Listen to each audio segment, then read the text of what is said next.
What? Holy cow! Yeah, suddenly Wild. it was winter. I mean, it is November, right? I remember that. Oh That yeah, no, November it was should be snowing snow right and now. things. Yeah. It definitely I've went only 0 to got- 100. Yikes. By the way, Wow. Kip, you're being Yeah. threatened in chat with having your laundry undone, and also being declared a heretic. Just in case you're wondering. I've happened? realized that I need to do something late. to match Kip real quick. You were late, and so you delayed the stream, and everyone knows. What? Fuck. Jeez. Oh. Has it started yet? Technically, yeah. I don't even know if they can hear us though. Oh, okay. We might They get a can. hot mic. Yeah, no, I yeah. told you. I warned you. Alright, there, now I match Kip. I got a hat. So I've Hello! got some- Hello. Hi. Hello, everybody. Welcome. We're here. Yay, we're here. Am I supposed have to my. do that too? Sorry. You can do whatever you want. I don't know. I have my MSEC here. I have some pre-recorded gameplay in the background. So, yeah. We're here to do some lore overview for Warhammer 40,000. Because I'm the resident gigantic nerd, I'm probably going to be taking the lead on this, although this is Chesh's channel. Oh, it's that way? I don't know. I don't know which way I'm pointing. That you're right. Oh, okay. I just lost my train of thought. Anyway, yeah, Warhammer 40k. I'm here. We have Chesh, who is her qualifications is that she's a goblin, and we have Kip, whose qualifications are that he agreed to be here. That's what we get. I did. For some reason. I was like, I mean, I was sure. thinking about like, well, he's got like a PhD in like biblical studies and he's an Old Testament scholar and whatnot. But like, yes. But those aren't qualifications that qualify you to talk about Warhammer.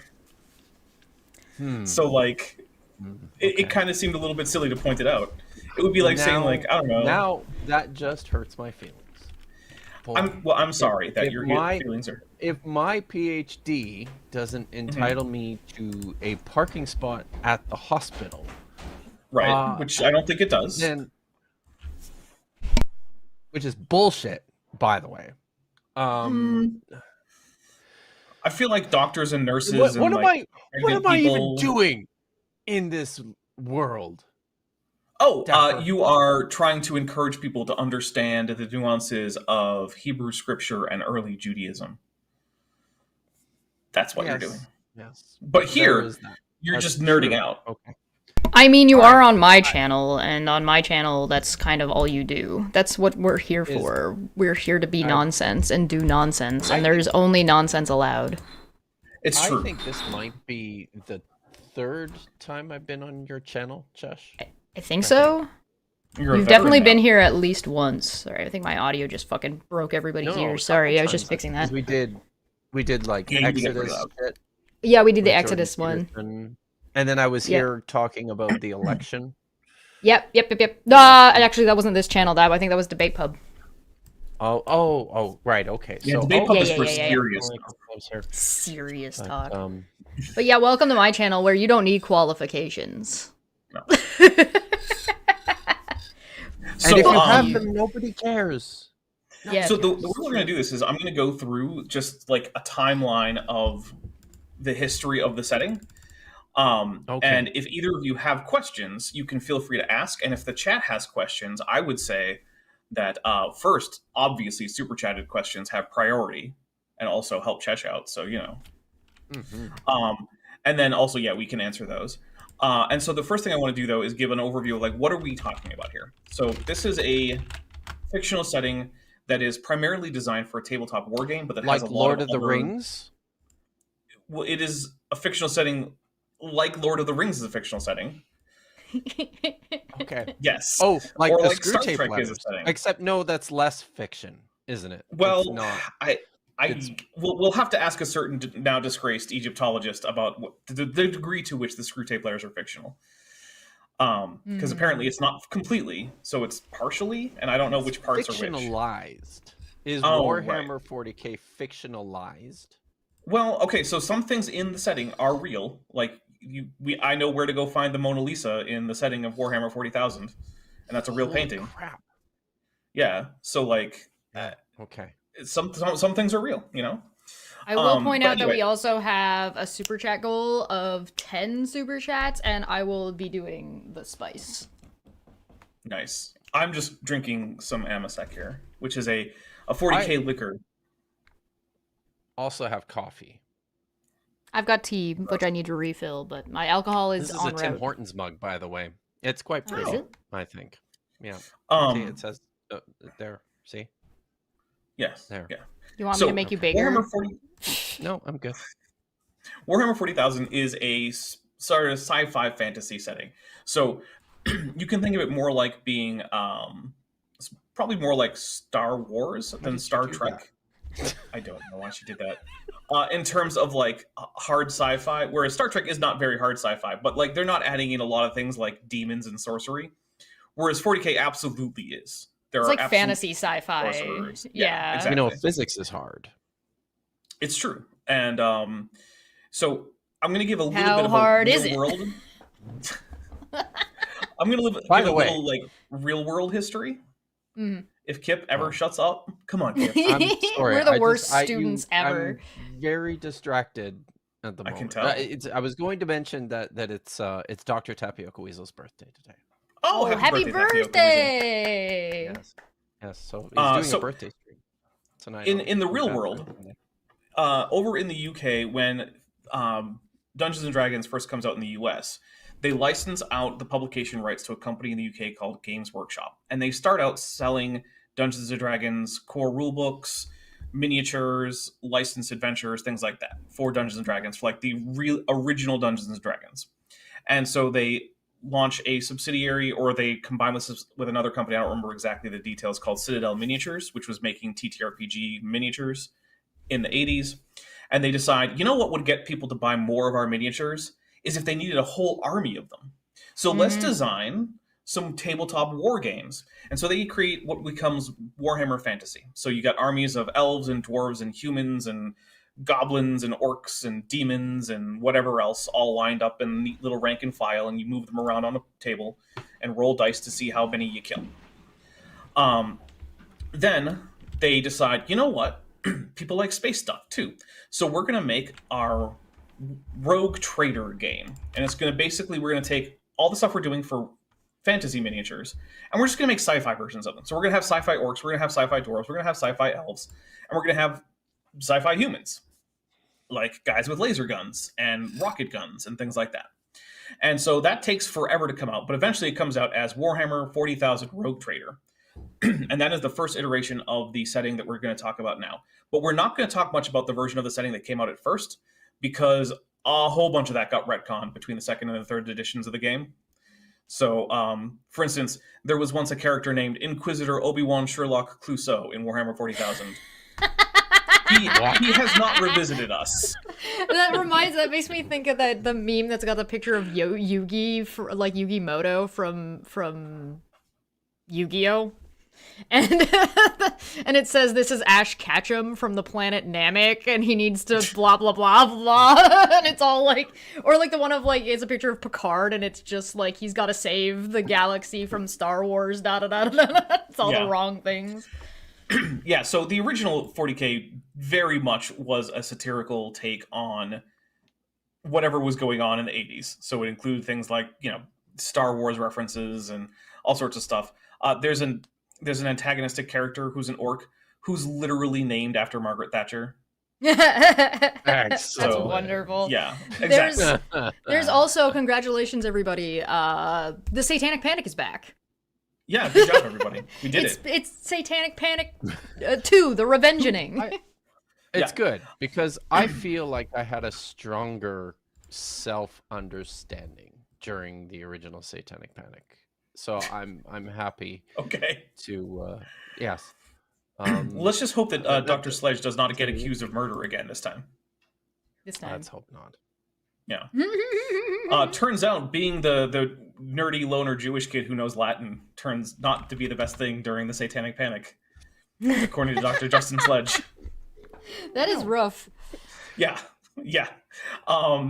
So what I'm going to do now is I'm going to say, I'm going to read through the opening of basically every piece of fiction in Warhammer 40k, because it is itself an overview of the setting. So I'll just read it, and then I'm going to give a little disclaimer, and then we're going to jump into the timeline. So are you ready for the opening 3 paragraphs of every book in the Warhammer 40,000 setting? Yes. Okay, I'm ready. All right. I wasn't before, but I am now. Are you actually ready? I said I was. Unbelievable. It is the 41st millennium. For more than 100 centuries, the Emperor has sat immobile on the golden throne of Earth. He is the master of mankind by the will of the gods, and the master of a million worlds by the might of his inexhaustible armies. He is a rotting carcass writhing with invisible power from the dark age of technology. He is the Carrion Lord of the Imperium, for whom 1,000 souls are sacrificed every day so that he may never truly die. Yet even in his deathless state, the Emperor continues his eternal vigilance. Mighty battlefleets cross the demon-infested miasma of the warp, the only route between distant stars, their way lit by the Astronomican, the psychic manifestation of the Emperor's will. Vast armies give battle in his name on uncounted worlds. Greatest amongst his soldiers are the Adeptus Astartes, the Space Marines, bioengineered super warriors. Their comrades in arms are Legion, the Imperial Guard and countless planetary defense forces, the ever-vigilant Inquisition, and the tech priests of the Adeptus Mechanicus, to name only a few. But for all their multitudes, they are barely enough to hold off the ever-present threat from aliens, heretics, mutants, and worse. To be a man in such times is to be one amongst untold billions. It is to live in the cruelest and most bloody regime imaginable. These are the tales of those times. Forget the power of technology and science, for so much has been forgotten, never to be relearned. Forget the promise of progress and understanding, for in the grim dark future, there is only war. There is no peace amongst the stars, only an eternity of carnage and slaughter and the laughter of thirsting gods. And that is how Games Workshop has decided for decades now to introduce every single work of fiction, basically, in this setting. And it sets up more or less everything you need to know to jump into a book or a video game or something and kind of know what's happening. There will obviously be lots of stuff that you're going to miss, and you're not going to pick up on a lot of the references and whatnot, but like that gives you an overview. Everything sucks. The best hope for humanity is a theocratic fascist regime that grinds humans into the ground, and the alternatives are all worse. Yeah. They just really just feels like it just kind of feels like they just really need Jesus. Wait, I have a clip for that. They have the Emperor. He's Space Jesus. Space Jesus. Wonderful. That's wonderful. I think it's actually really good when you have like a long-running story or a long-running campaign or like world, having some kind of through line and synopsis, though, to make it available for new people coming in, regardless of where they're coming in from, I think is a really, really, really good idea. Like, that's a really, really, really good idea. It was a smart call to make that that opening blurb that they can put into just about anything. The other thing I want to give you is an excerpt from, I think, the first line of one of the novels from the Horus Heresy. And it's something that's especially true for that book.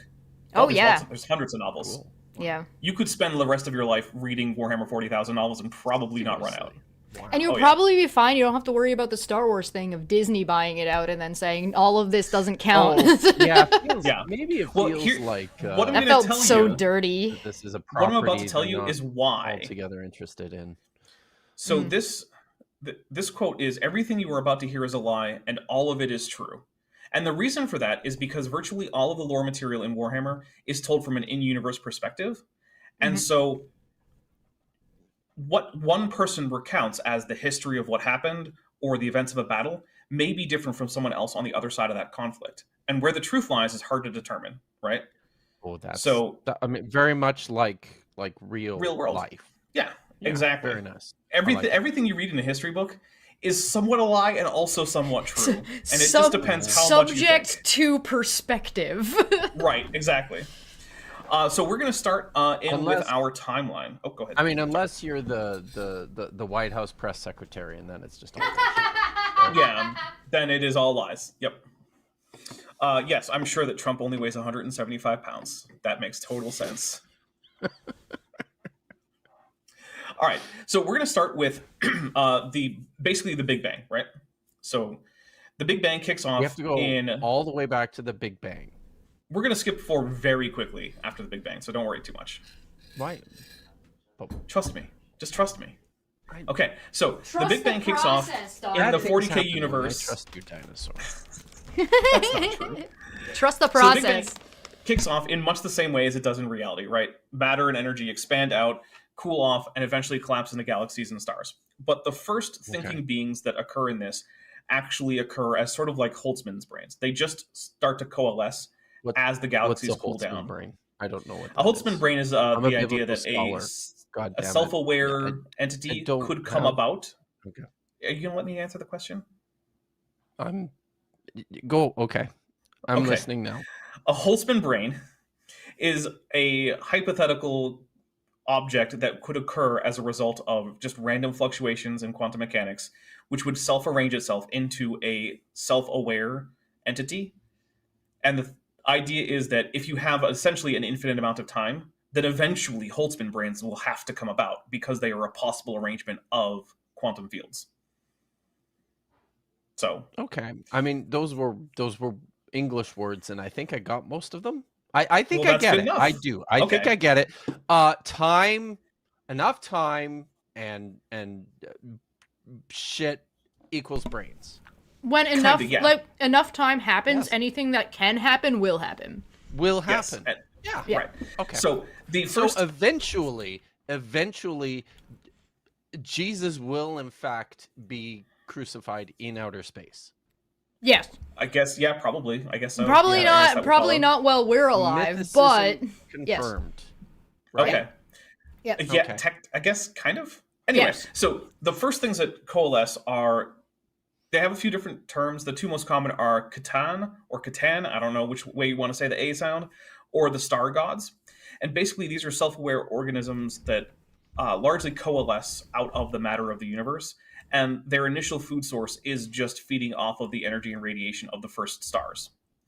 And they slightly hasten the decay of those stars, but it doesn't matter a whole lot.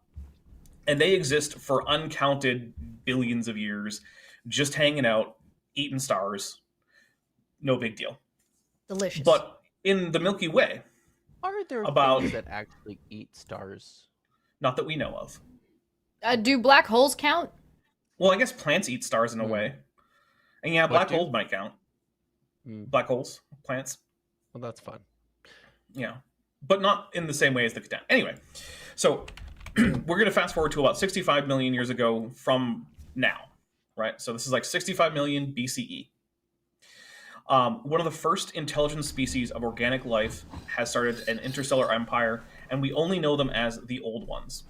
And they go around seeding other planets and with life, and also guiding early life towards being civilizations and taking those civilizations and guiding them as well. So they're sort of going around spreading intelligent civilizations and technology and whatnot, as well as their own philosophy.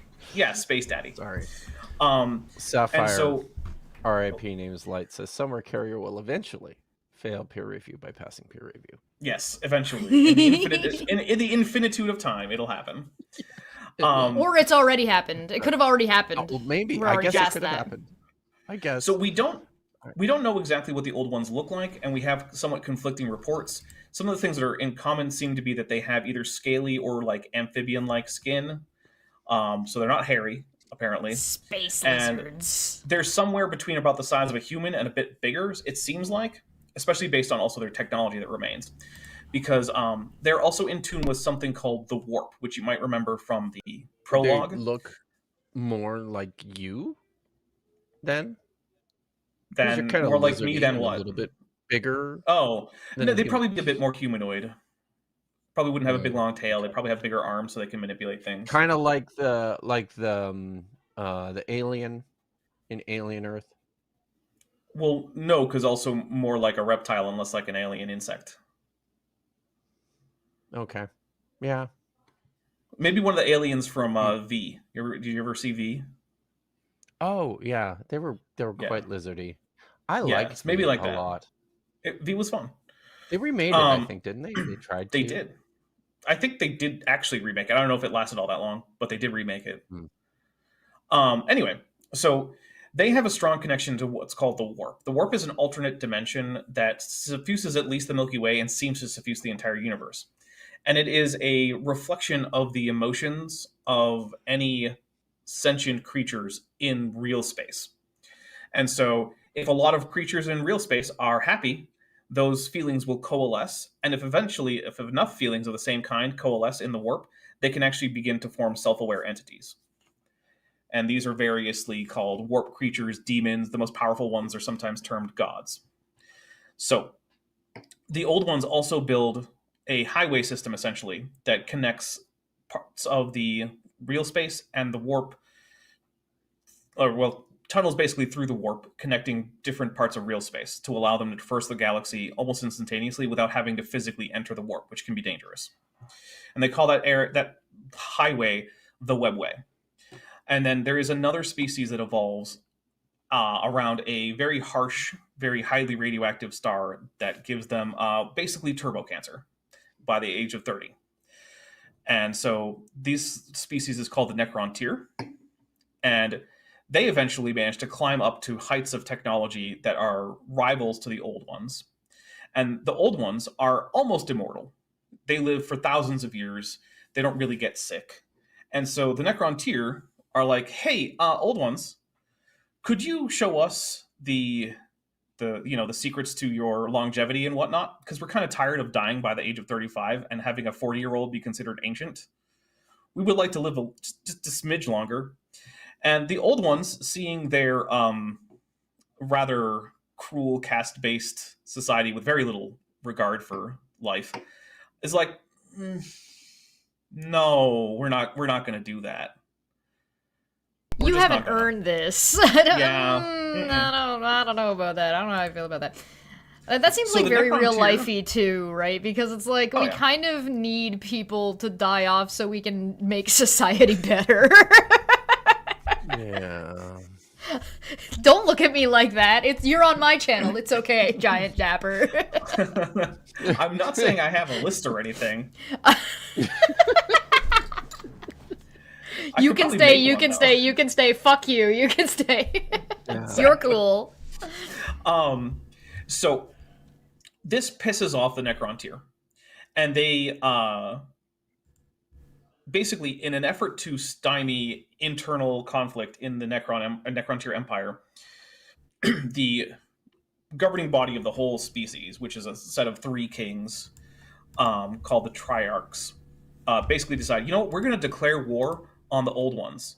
And anyone who joins us in our battle against the old ones gets just clemency for any other kind of, rebellion bullshit they were doing earlier. And so a lot of Necrontyr... Sure, and a free Frogurt. So a lot of Necrontyr dynasties, essentially all of them, join up for the war against the old ones. It goes poorly. Frogurt is cursed. Yes, the Frogurt is cursed. But it comes with free sprinkles, which are also cursed. Speaking of which, the fact it's made of potassium benzoate.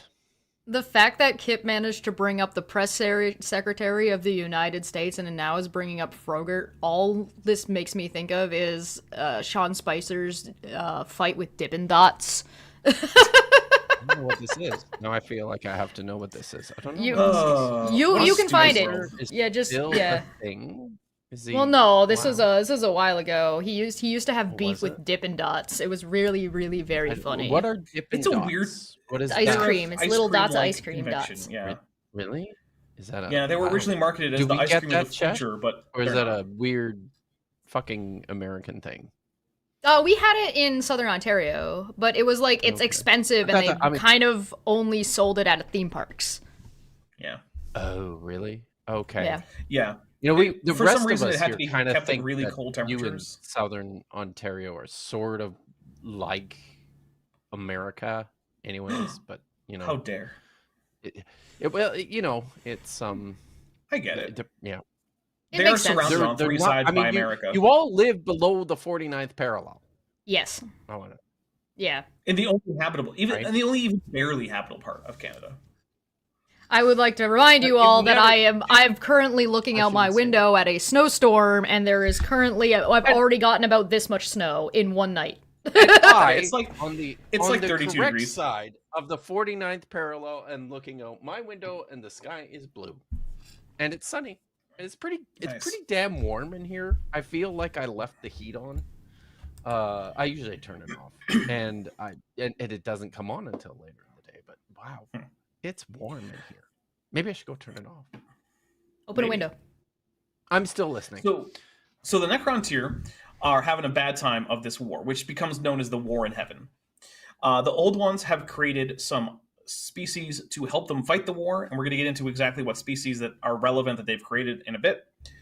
And basically, yeah, the Necron tier are not having a good time of it. But their scientists are the first ones to detect the existence of the star gods, the Catan that we talked about, as the first sapient creatures to exist in the universe, right? And so they figure, well, what if we could harness their power to help us fight the old ones? No worries. I missed it. Who's the first sapient creatures to exist? The Catan, the star gods. Remember those ones? Yeah. They are? The Necron tier find them, and they're like, what if we could harness that power? So what if we could enslave these big godlike creatures that created us? Spoilers. So, sorry, my bad. They contact one of them named Mephetron, who later on becomes known as the Deceiver in a very obvious set of foreshadowing. The Deceiver says, hey, if you build us bodies made of this nanomaterial metal that's called living metal or necrodermis that we can inhabit to more fully interact with, physical reality, we will help you defeat the Catan, and we'll teach you how to become immortal. Is called necrodermis? Don't worry about it. It doesn't make any sense at all. It really doesn't. No. But it will make slightly more sense later, but not a lot of sense. Okay. All right. Yeah. So the Necron tier make these metal bodies for the Catan, and they also learn this technology called biotransference, where they will enter into these machines, which will then scan their brains, essentially, and upload that consciousness into a robotic body made of necrodermis. And what the Catan have not told them is that they will not be transferring anything like a soul or anything, and instead the soul, which is very much real in Warhammer 40k and is reflected in the warp, will simply leave their bodies, and the Catan actually eat all those souls, becoming far more powerful than they ever were, and largely enslaving the Necrons to their will. And most of the Necrons... So what you're telling me is that Elon Musk's entire worldview is kind of premised on this... On Warhammer, yeah. He wants to be the Emperor. Yeah, but he's closer to leading us into biotransference than he is to being the Emperor of mankind. Neither of which is a good thing, by the way. Just because he's wrong, it doesn't mean I'm not right. So the Catan eat all the Necron tier souls, become much more powerful, and they do in fact go on to more or less defeat the old ones. And during this, the old ones create two species which are going to be relevant. The Eldar, who are space elves. That's it. That's how you need to understand the Eldar. They're space elves. Because remember, this game, this setting grows out of a game that was just a sci-fi port originally of a fantasy game. So there are, in fact, space elves. And then the Krorks, who are the ancestors to the like orcs. They are, well, they're the ancestors of the orcs. So they're smarter, much bigger, and much stronger at this point in time. As all ancestors are.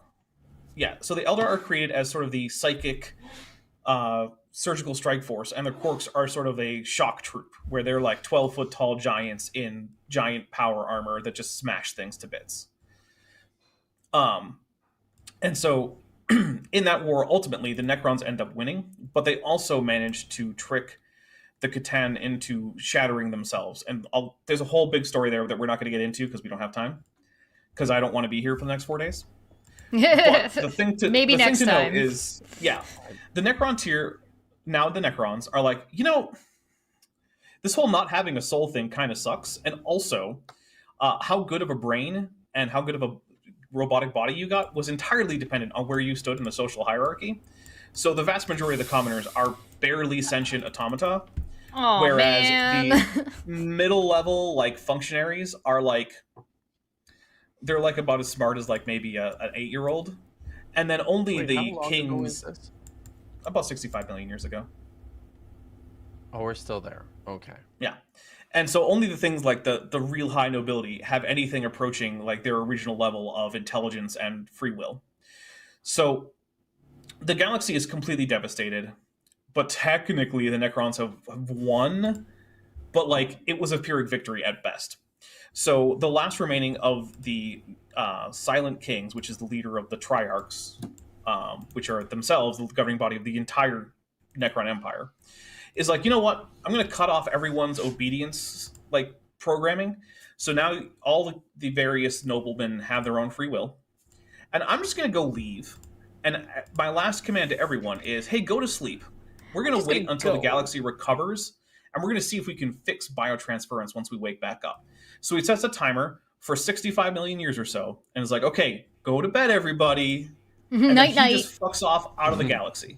He goes into the intergalactic void to just hang out for 65 million years. And that's called the Great Sleep. And he definitely won't go crazy. Actually, he doesn't. Good for him. He has by far the best version of a Necron body, and it is the only one that is more or less immune to the ravages of time and just also not shitty. Oh. The vast majority of the other Necrons go crazy, though, so there is that. There is that. So, over the next 65 million years, a bunch of stuff happens. For one thing, the Eldar become a dominant species in the galaxy. They set up a big intergalactic empire. The Orcs kind of devolve into, like, extra violent gorillas with green skin. Sounds like Orcs. Also, most of human history starts to occur, right? So, like, real history, like what right now what's happening is part of Warhammer 40k. So we have the rise of humanity. Humans develop technology. They evolve, right? Because at 65 million years ago, the ancestors of humans were little shrew-like organisms running around in trees in the shadow of dinosaurs in North America. I mean, that's how I would live my best life. Yeah. So, the only thing that's really important during actual, like, our history that actually has a significance in Warhammer 40,000 is a couple things. One, the Emperor is born at some time in the Neolithic, and we're not exactly sure when. My favorite story for his origin is not something that is officially, like, true. It's one of the stories of his origin. And basically it's that the warp was getting much, much more dangerous over the course of the war in heaven. And so some gods called the Chaos Gods arose in there as a result of all the violence and the death and whatnot, and the trickery and such. And so human shamans in the early Neolithic, realizing that humans were starting to gain slight psychic abilities and were themselves a shaman, decided to band together to all collectively pool their essences into one individual who is going to be able to protect humanity in the long term from the chaos of the warp. Boy, that sounds like a good idea. Sounds like a terrible idea. Well, it's a good and a terrible idea in different ways, I think. So they collectively do the thing that is not very safe for YouTube all at the same time, thereby pooling their essence and creating a, Space Jesus, who was then born. So they orgied their way into Space Jesus? Is that what you're telling me? No, the other thing that's not safe for YouTube. Oh, I think mine was better. Well, maybe. They all drank the Kool-Aid? So then a child is born somewhere in, the Levant, or maybe Mesopotamia, it's not clear. And he is the Emperor of Mankind, who is immortal and the most powerful human psychic that has ever existed that we know of. Is he on the Sumerian Kings list? We don't know, but maybe. Which one? Oh, may or may not be Solomon.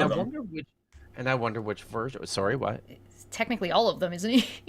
Well, no, he probably wouldn't have been all of them, but he has had numerous lives on Earth, and he might have been various historical figures. It's been rumored that he was actually Alexander the Great, and Alexander the Great, rather than dying, that was actually a trick by the Emperor, who then just went off to go do something else, because he was conquering for now. Can I just be a little bit like, but what about Gilgamesh? Again, the answer is maybe. We don't have firm answers on any of this stuff. But the first thing that we know that the Emperor did is he fought... definitely not Jesus. Definitely not Jesus. Well, we're clear on that, right? We're not clear on that, no. Well, maybe not seriously, then. why? Why the hell would he be Jesus? That feels Why like not? why? I mean, it feels like a bad idea.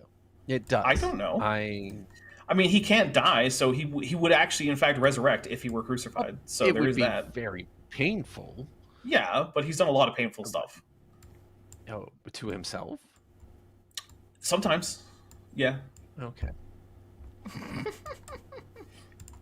So anyway, the first thing we know definitively that he did is sometime in the early centuries of the Common Era in Egypt, he fought a creature that has been called a dragon. And he is, in fact, the source of the story of St. George and the dragon. In fact, he did not kill the dragon because apparently he was unable to. Instead, what he did was he buried it under Noctis Labyrinthus on Mars. Oh. Which is a real place on Mars. Okay. Yeah. So have we figured out where that is yet? Where Noctis Labyrinthus is? Yeah. Is that? Yeah. Do you want me to grab a globe of Mars? On Mars, right? Yeah. Do you want me to grab a globe of Mars? Or we could. I mean, there's a Google Mars. Yeah. Just go there.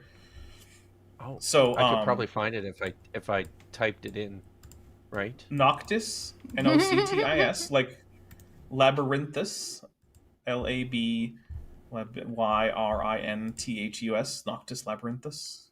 It's Latin for the labyrinth of night. Where is my Google Earth? I don't know. God damn it.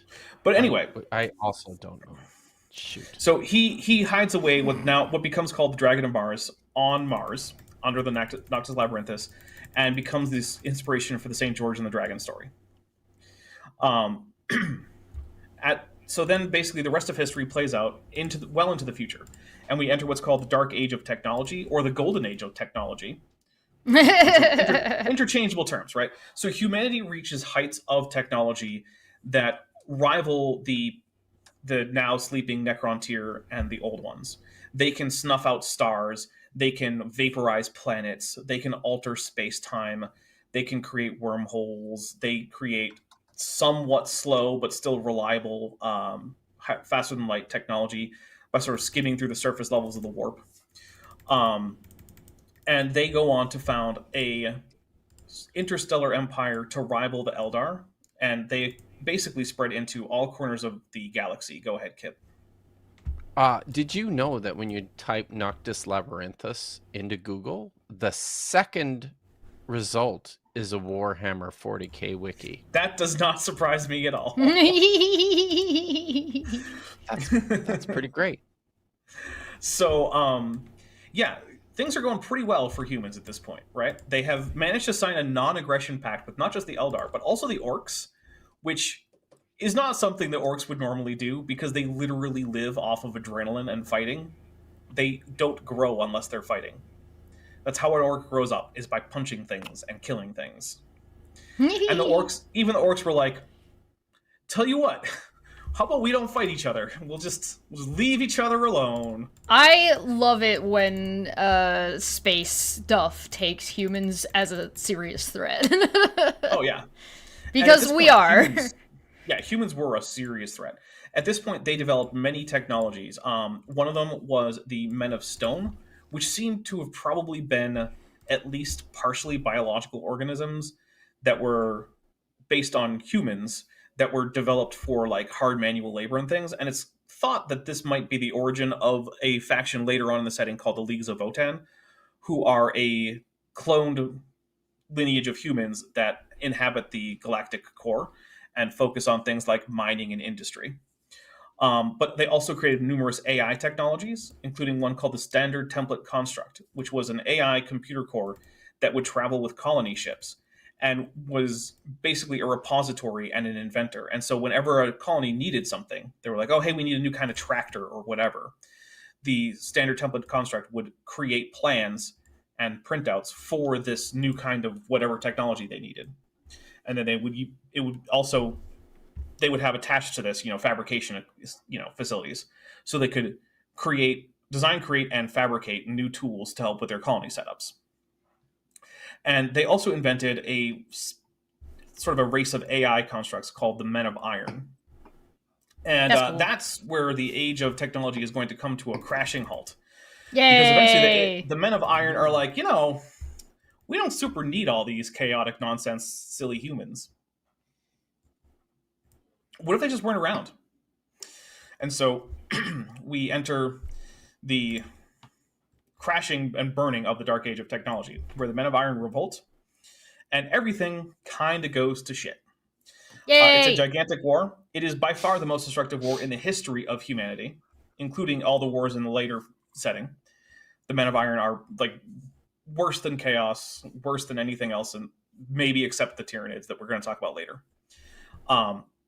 It basically blasts numerous societies back down to the Stone Age on different planets. And also, at the time that this is happening, the warp is getting harder and harder to traverse, and it's becoming stormy. And this is the fault of the Eldar, which we're going to talk about in a bit. The Eldar basically screw everything up for all of the humans all across the galaxy by making the warp essentially unnavigable. Well, what a bunch of dicks.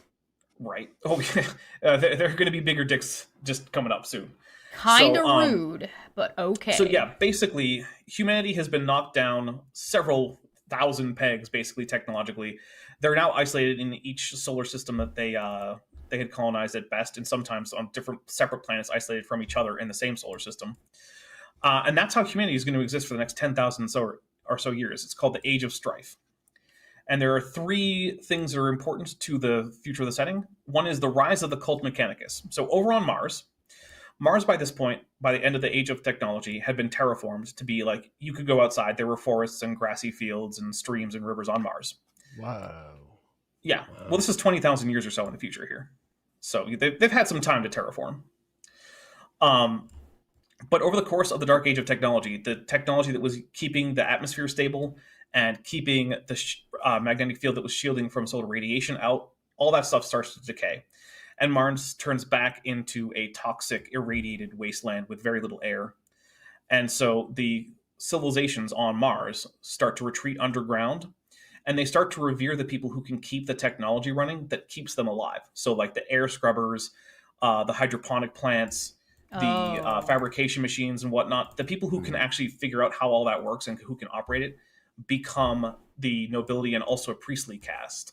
And so this develops into what's called the cult Mechanicus, which is a religion founded on the worship of the machine god, who, according to the cult Mechanicus, is the creator of the universe and who knows all forms of technology that could ever be invented, which means also there's no point in you inventing it because he already figured it out. You just got to go find out where he put it. And that is their theology. And they believe that the machine god, an emanation from him, is called the motive force, which is what allows both biological and mechanical things to move on their own. So the motive force, it can be manifested in terms of like, things like bioelectricity or actual electricity, things like that. And they also are awaiting the coming of the Omnissiah, who will be an incarnation or an avatar of the machine god, who's going to be coming to lead them into a new age of technology, and all their problems will maybe be solved. Who knows? Of course. And they're on Mars. The next big thing is the rise of the techno-barbarians on Earth. So Earth has also devolved into this chaotic nonsense. The oceans have long since boiled off by the end of the Age of Strife, and Earth is ruled by a group called the Techno-Barbarians. And these are mostly savage warlords who maintain power by having technological bases that they control, and they're constantly at war with each other over the mostly wasteland of Earth and what it's become. And the last thing that we want to talk about is night worlds. So on some of the worlds of the galaxy where humans have lived that are not so hellish as Mars or Earth, but are still beset by things like alien raiders and whatnot, certain humanoid walking vehicles that were originally designed by the STCs, the Standard Template Constructs, as farm equipment, are repurposed into weapons. They have guns mounted on them, missile launchers mounted on them, and they become known as knights. And those war machines will then protect the world from things like alien raiders and whatnot. And they develop into a sort of feudal society that very, very much mirrors the sort of like courtly intrigues of feudal medieval Europe. So they have kings and queens and knights, and they have tournaments where the knights joust with each other. And while That's they fun. are while the knights and kings are certainly, better off than the peasants, they also have this strongly instilled and often strictly enforced sense of duty to the peasants for things like protection and just rule and fairness and whatnot. So, like, if it's found out that a knight went and killed a peasant, yeah, that guy's probably screwed really hard, because it's the whole point of this hierarchy is that the hierarchy, according to the hierarchy itself, exists to support and protect the lower levels of the hierarchy. And if you violate that, well, you've invalidated your entire reason for being here, so we don't need you anymore. Get out.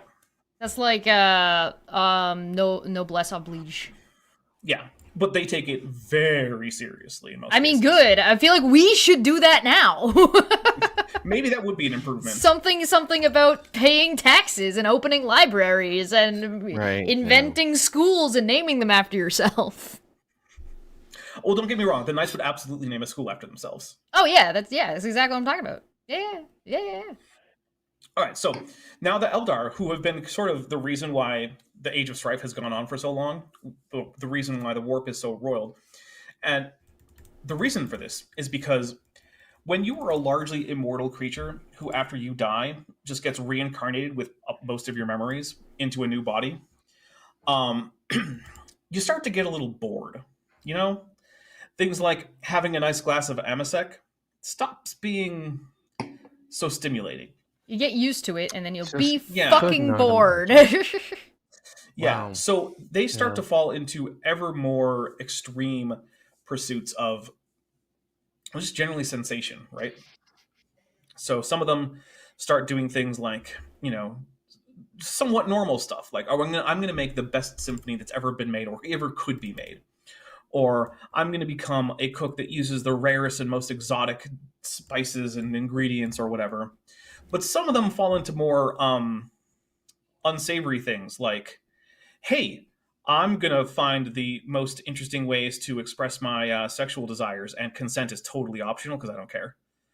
Or like, hey, I'm going to become the best mass murderer that the world has ever seen, because that's another way for me to seek whatever experiences I can. Adrenaline junkies. Yeah. And so Eldar society starts collapsing more and more over time into these pleasure cults, as they're called, where it's just a bunch of people trying to stave off millions of years worth of ennui with whatever experiences and sensations they can possibly get. But a few groups are like, this might be a bad idea in the long run. And so two major groups are like, we're going to get out of here. One of them become what's called the Craft World Eldar. And so they set off into the galaxy on these continent-sized spaceships that are called Craft Worlds that are even bigger on the inside. And they're full of millions, like, it's mostly a planet's worth of population. And they're just like, we're just going to get out of here. We're going to go as far away as possible. And we're going to set up this path system where, rather than trying to seek whatever crazy nonsense experiences we want, we're going to set out these strict paths.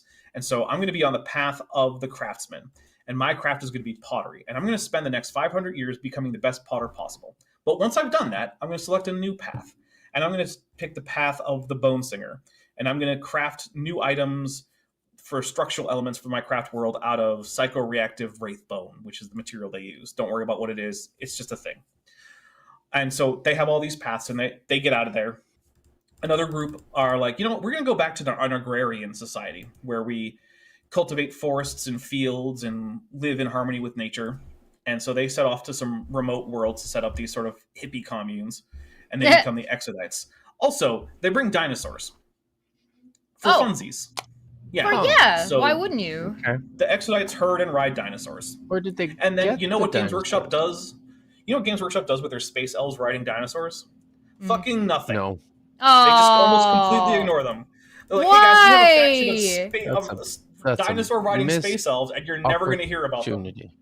That's cursed. So where did they get them, the dinosaurs, from? Presumably Earth. Remember, they've been around for tens of millions of years. Okay. So they just probably picked some up on Earth one time. That's okay. Got it. Sure. Yeah, sure. Or also maybe they're not actually. That's basically the vibe. Like dinosaurs. Yeah. The vibe is basically. I mean, yeah, okay. Yeah. So there are also some Eldar who actually have set up shop in the webway because the Eldar inherited the webway basically from the old ones. And so some of them have just gone to the webway because that's a convenient place for things like a lot of market hubs and things like that exist in the webway because that's how the Eldar get around the galaxy. So if you're that guy who's like, oh, I'm going to make the best dishes from all the different ingredients all over the world or from all over the galaxy, well, the webway is a good place to go do that because in the webway, ships are coming and going from all over the galaxy. So if you can find like a hub, you can set up shop there. And one of those hubs is known as Cormorant. But eventually, all of this hedonism and seeking of perfection and excess and experience coalesces into the warp into a new chaos god called Slaanesh. And when Slaanesh finally gains self-awareness, it rips open a hole in real space, allowing the warp energy to seep out into the heart of the Eldar Empire. It kills billions of Eldar in the blink of an eye. The entire Eldar civilization crashes down, and the only survivors are either those craft world guys that were far enough away, the Exodite guys who were far enough away, or two groups of Eldar who were largely in the webway at the time. And so the craft worlders now are continuing on with that life of following the paths. And the thing is, when an Eldar dies, its soul is claimed by Slaanesh, who is officially an actual Eldar god because they created Slaanesh. And so the craft worlders don't want that because, well, no Eldar does, because basically it just gets devoured in a torturous experience over the course of a few hundred years in the warp, which they don't want. So Craftworld Eldar and Exodites have gemstones called soul stones, and when they die, their souls will get trapped into the soul stone, and they can get added to a psychic network, either in their planet or craft world. But the Eldar who were stuck in the webway become what's called the Drukhari or the Dark Eldar, and they don't use soul stones, but their souls are also constantly leaking away, but slowly, to Slaanesh. Because while they were protected by being in the webway, they weren't completely protected. But one thing they learned very early on after this happened is that if they are around the suffering of others, that can restore some of the power of their soul back and also physically de-age them to some degree. And so they, now a biological necessity, have to go be sadistic assholes. Hey, didn't I do like a character creation exercise? Yeah. Yep. With you, and I was like a Drukhari, right? Yeah, because he's badass, and he rides a snowboard. Yep. The last group of the Eldar are the Harlequins, and we don't know how they protect themselves from Slaanesh. It's also possible that they don't, and they don't know that they don't, because they worship the Eldar god of trickery. So some people say the Eldar god of trickery says that he's going to protect them from Slaanesh, but he actually doesn't because he finds it funny that way. We also don't know if that's true. It. Yeah. And so they also live in the webway. They live in a part of the webway that they keep secret called the Black Library that contains basically all the lore the Eldar ever accumulated. And they travel between different Eldar societies, including the Drukhari and the Exodites and the Craftworld Eldar.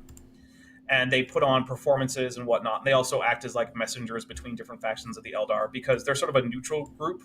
Like, no one wants to kill off the Harlequins, but also not everyone wants to join the Harlequins. So, and those are the main groups of Eldar. There's also Eldari pirates, who are basically collections of mostly Drukhari and Craftworld Eldar, who just decide, you know what, we're just going to take a break from whatever everyone else is doing, and we're just going to go have fun raiding some humans and orcs and whatnot, collecting, goods from around the galaxy. And every once in a while, if a group of Eldar from a craft world or whatever are in trouble, we'll help them out, because we care about the survival of our species. We're just out here to have some fun in the meantime. It's sort of like, if you're like a college kid and you want to take a year off to go travel around Europe. But if you're traveling around Europe, you're, shooting up human spaceships and taking traveling around Europe. Way more looting. Yeah, okay. Yeah, exactly. Yeah. But makes sense to me. I don't see the problem. Yeah. The good news for the humans, though, is that the birth of Slaanesh also clears the warp storms, because it was the formation of Slaanesh over the 10,000 or so years of the Age of Strife that was causing the warp storms in the first place. So even though there's now this giant wound in the galaxy where warp energy is spilling out called the Eye of Terror, on the bright side, ships can go faster than light, human ships now. So, hey, that's nice. And this is also the Emperor's signal to really start entering the public eye. And so he sets up his own domain on Earth, which is now being called Terra because Latin. And so his domain is founded on two main things. One is called the Imperial Truth. Spirituality, gods, demons, magic, all bullshit. Get rid of it. None of that. Also, I'm in charge, and if you say I'm not in charge, I kill you. Oh. Those are the two big things that the Emperor has. The Imperial Truth, and also he's the Emperor. And if you don't want him to be the Emperor, too bad, because he has declared that he is the Emperor of mankind, all of it, no matter where it exists. And if he finds out that you're like, no, well, then you're either going to say yes, or he's going to kill you. So that eventually he is, in fact, not just, according to him, the Emperor of mankind, but in point of fact, the actual Emperor of mankind. So his promotion of naturalism is a ruse. Because he doesn't actually, he knows. Very much so. Right? He knows. He knows. Understands. But he wants to keep everyone in the dark. So he does. It really is just like real life. Like how we're all just suppressing the truth in unrighteousness. Yeah. Yes. Okay. Paul was right. Yeah. Mm-hmm. So he...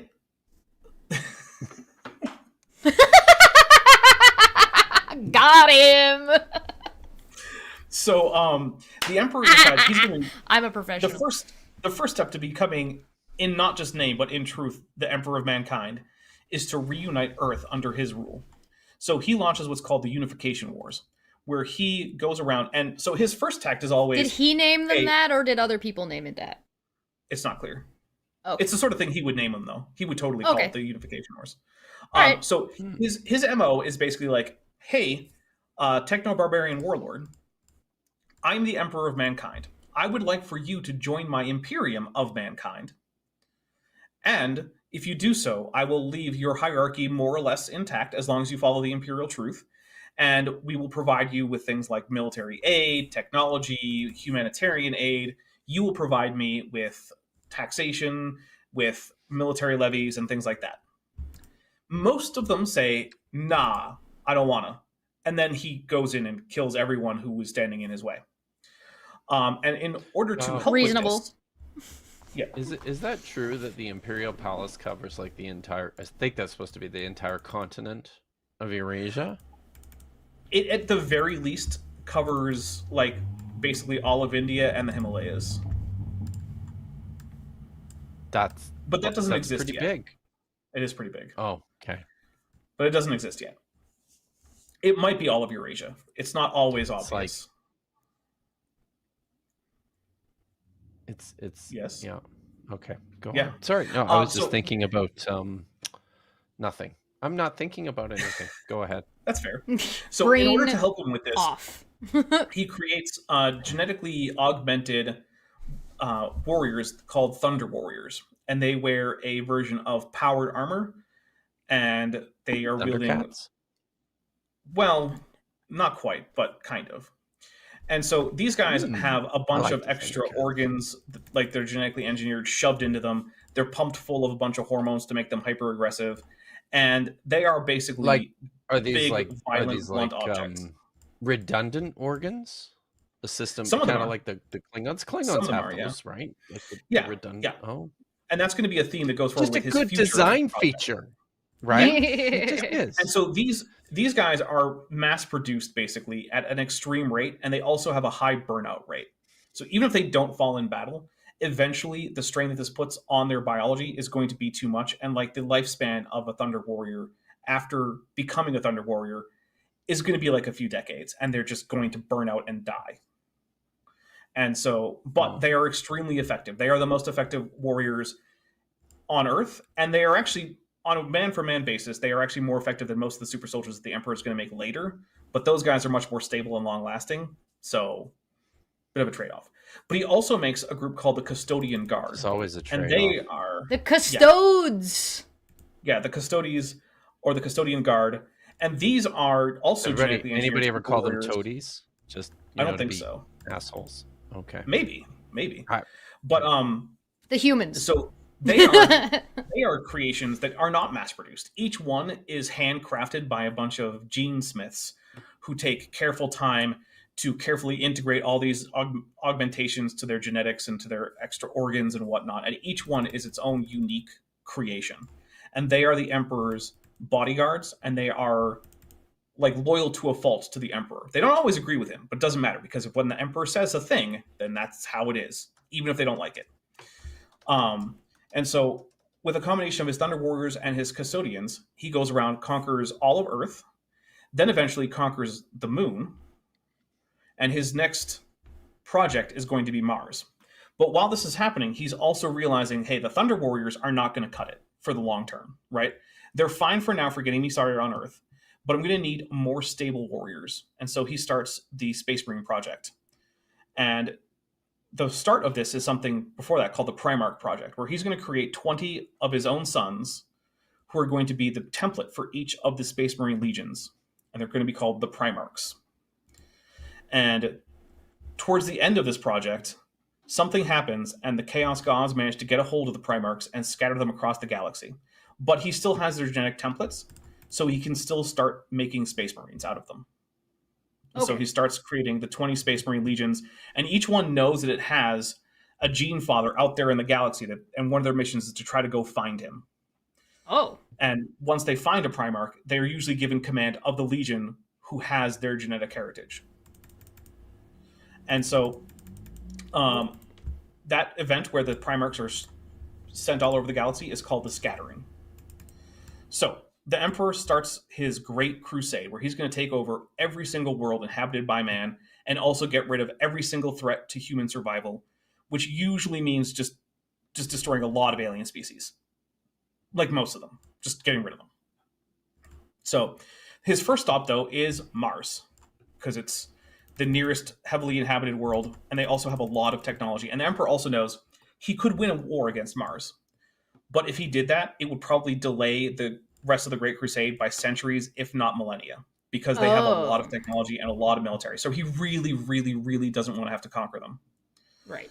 So he sets down on a gigantic battleship that actually lands. It's kilometers long, and he steps off a gigantic ramp.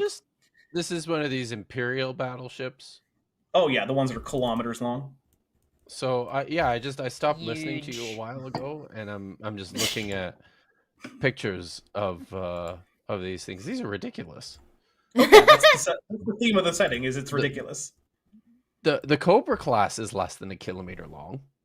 That's one of the smallest ships in the Imperial Navy, but yeah. It really, wow. Yeah. Look at those. When you're in space, it doesn't matter how much stuff weighs, and it can be huge. They like eagles. It does in terms of yeah, they really. Well, the Emperor's symbol is an eagle.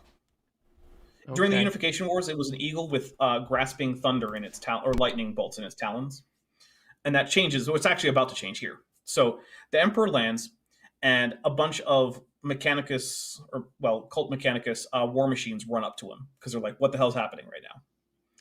And one of them, in its rush to get there, has injured its knee joint. And so the first thing the Emperor does, while he's in his shining, glowing armor, stepping off of the prow of a gigantic battleship, is he goes up and he reaches and he touches the knee that's now damaged on his war machine. You were in the Navy. Which part's the prow? It's the part that you get off the ship on. What does that mean? I don't know. I mean... It's where you disembark a ship. You get off... You disembark the ship... From the prow is the part of the ship that you it's like leave. Asking which part of your house is the door. It's the part you leave out of. I don't know what else to tell you. It's the part you leave out of. The prow is a door? Well, it's more often a ramp than a door, but Okay. There's a ramp coming off the ship. That's how you get on and off the ship, and that's the prow. That's where it is. That's the prow. Okay. Yeah. I don't know what else to tell you. Anyway, so he reaches up and he touches this machine on the knee, and he says, "Machine, heal thyself," in some big booming god voice, right? And the machine is fixed. And this convinces a bunch of the Martians that he is, in fact, the Omnissiah that they've been waiting for. He is the incarnation of the machine god, here to lead them into a new age of wonderful discovery and technology and all that stuff. Does the Emperor consider himself to be the Omnissiah? Oh, not really. Jillian says that the prow is the front pointy bit, generally. I mean, that's a much better answer than the one you gave. And you were in the Navy. Yeah. God damn it. Unfortunately, the thing is, though, that the prow also can be on different parts of the ship because not all ships have that work. What? But yes, the bow and the prow are often similar things. Anyway, so he sets forth this thing called the Treaty of Mars, where Mars is going to be a separate state that is allied with his Imperium of Man. They get to keep their religion of the cult Mechanicus. They get to keep believing in the machine god. No one else gets to do that, but they do.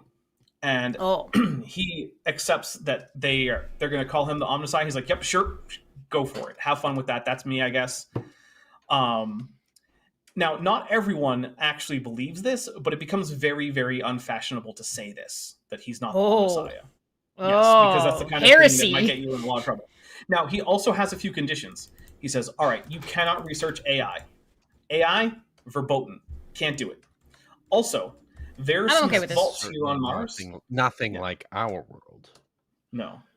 He also says, hey, you have some vaults here that are sealed up here on Mars. I'm taking away the keys. You're not allowed into these. These have stuff that is not okay to develop. They have dangerous technologies that we're never going to touch. But in exchange, you're going to help supply my military. I'm going to help you find your lost colony worlds, because Mars had been sending out their own cult Mechanicus army colony ships and like generation ships and sleeper ships and whatnot.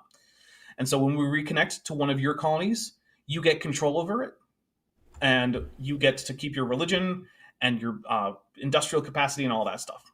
Okay, so now the Emperor is going to launch out with the Mechanicum at the time as twin empires reconquering the stars. And that's where we get the double-headed eagle. One head is for Mars, one head is for Earth, because those are the twin capitals of these two empires. Okay. I understand. That makes sense. Yeah. So, the Great Crusade is basically the Emperor reconnecting all the human worlds. And the way that the Great Crusade works is very similar to the way the unification of Earth worked, right? He rolls up to a new planet. Well, not him necessarily, but one of his explorer fleets rolls up to a new planet. And they're like, hey, you're humans, right? And then they check to see if these guys really are humans, and they haven't deviated too much from what is DNA test or basically, check for chromosomes, or they check for so it's too just much really mutation. Invasive, is what you're telling Not me. normally, no. They usually most of the time it's actually just a physical inspection to see like do these people have like 2 eyes, 2 hands, 2 feet, not too many extra appendages, things like that. Yeah, and also, they're not amazingly strict with this. Like, a certain amount of genetic deviation is allowable. So, like, they found some worlds where, like, the humans had become what are called ogrins, where they're just really giant, muscular, stupid dudes who like to punch things. And they're like, you know what? No, you're okay. We're fine. This is fine. Yeah, it's good. Or some this is what you should be. Yeah. Or they found some places where there were essentially hobbits. Short little guys who like to eat, had hairy feet, and were really good at shooting. And they were like, you guys are cool too. Would you like to, some of you have jobs with the army as sharpshooters and or cooks? They're called ratlings. Are the hobbits going to Isengard? Okay. No. So, sorry, I'm having a very difficult time paying attention because I'm really, so the prow is the He's thing... stuck! He's stuck! What is the difference between the prow and the gangplank? It doesn't matter. Gangplank is a character in League of Legends who is voiced by Matt Mercer.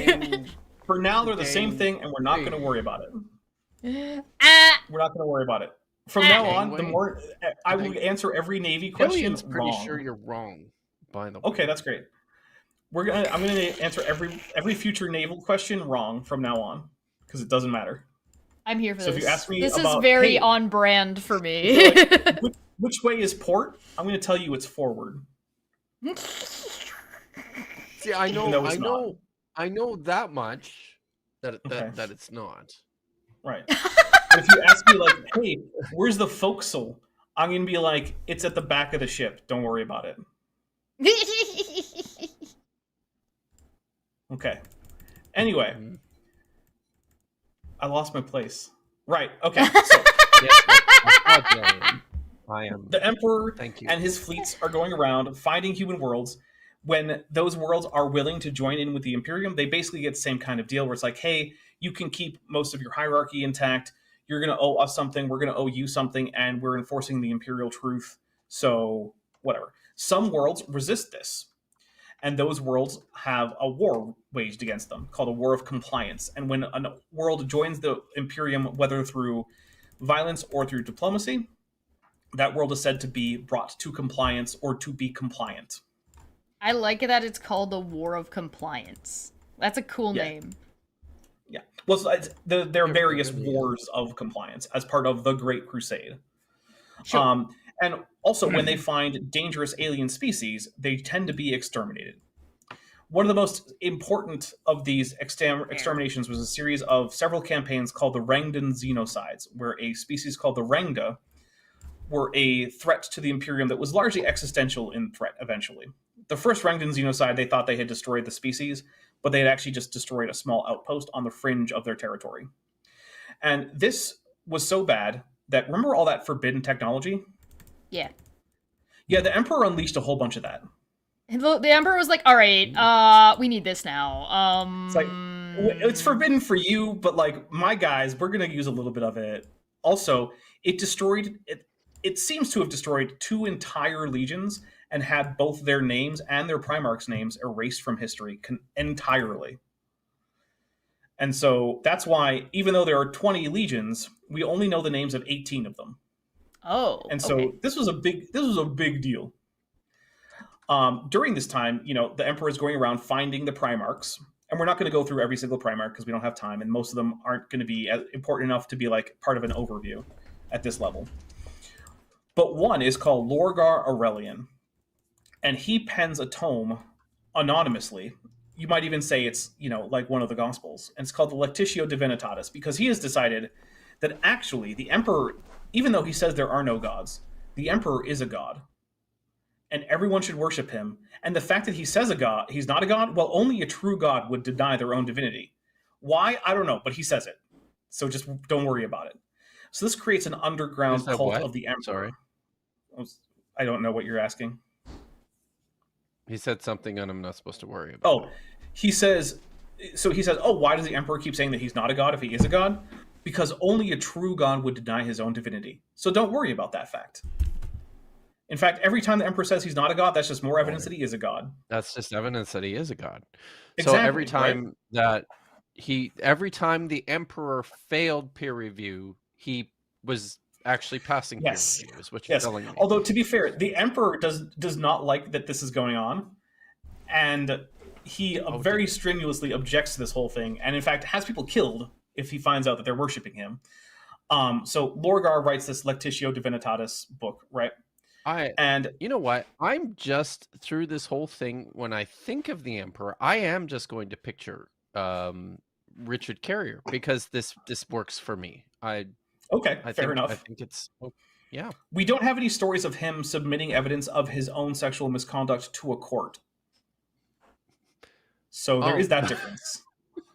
That's fair. Yes. Okay.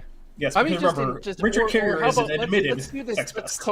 Let's code this a little less obviously. Oh, look, Vish has her brandy. Oh, good. And she's by that do you mean Chesh? But that's not a brandy. That's a beer. Yeah, I just got beer. Boo.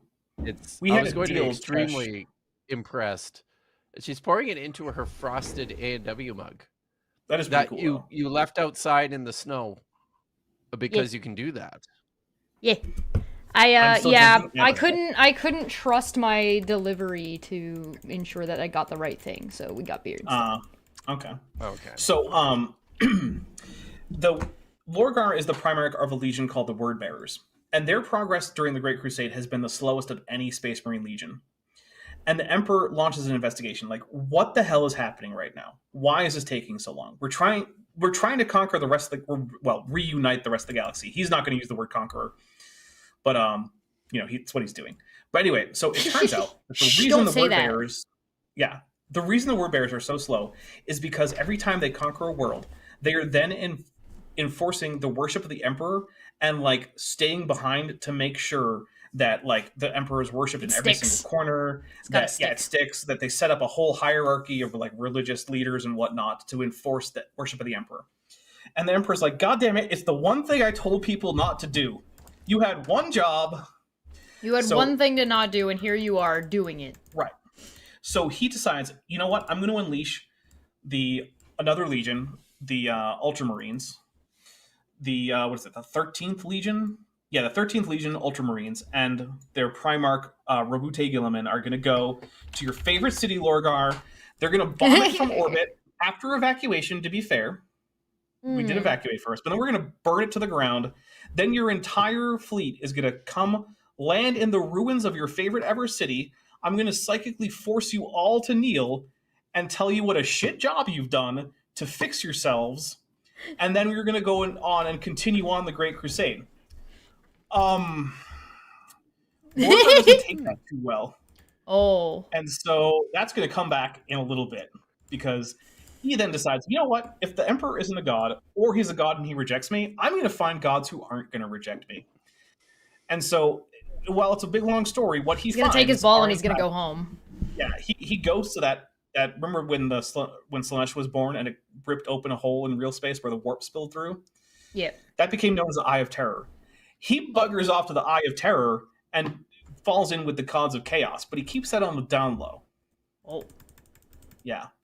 So, back in the rest of the Imperium, there's something called the Ullanor campaign, where the largest empire of orcs ever is shattered by a combined, 6 legion task force.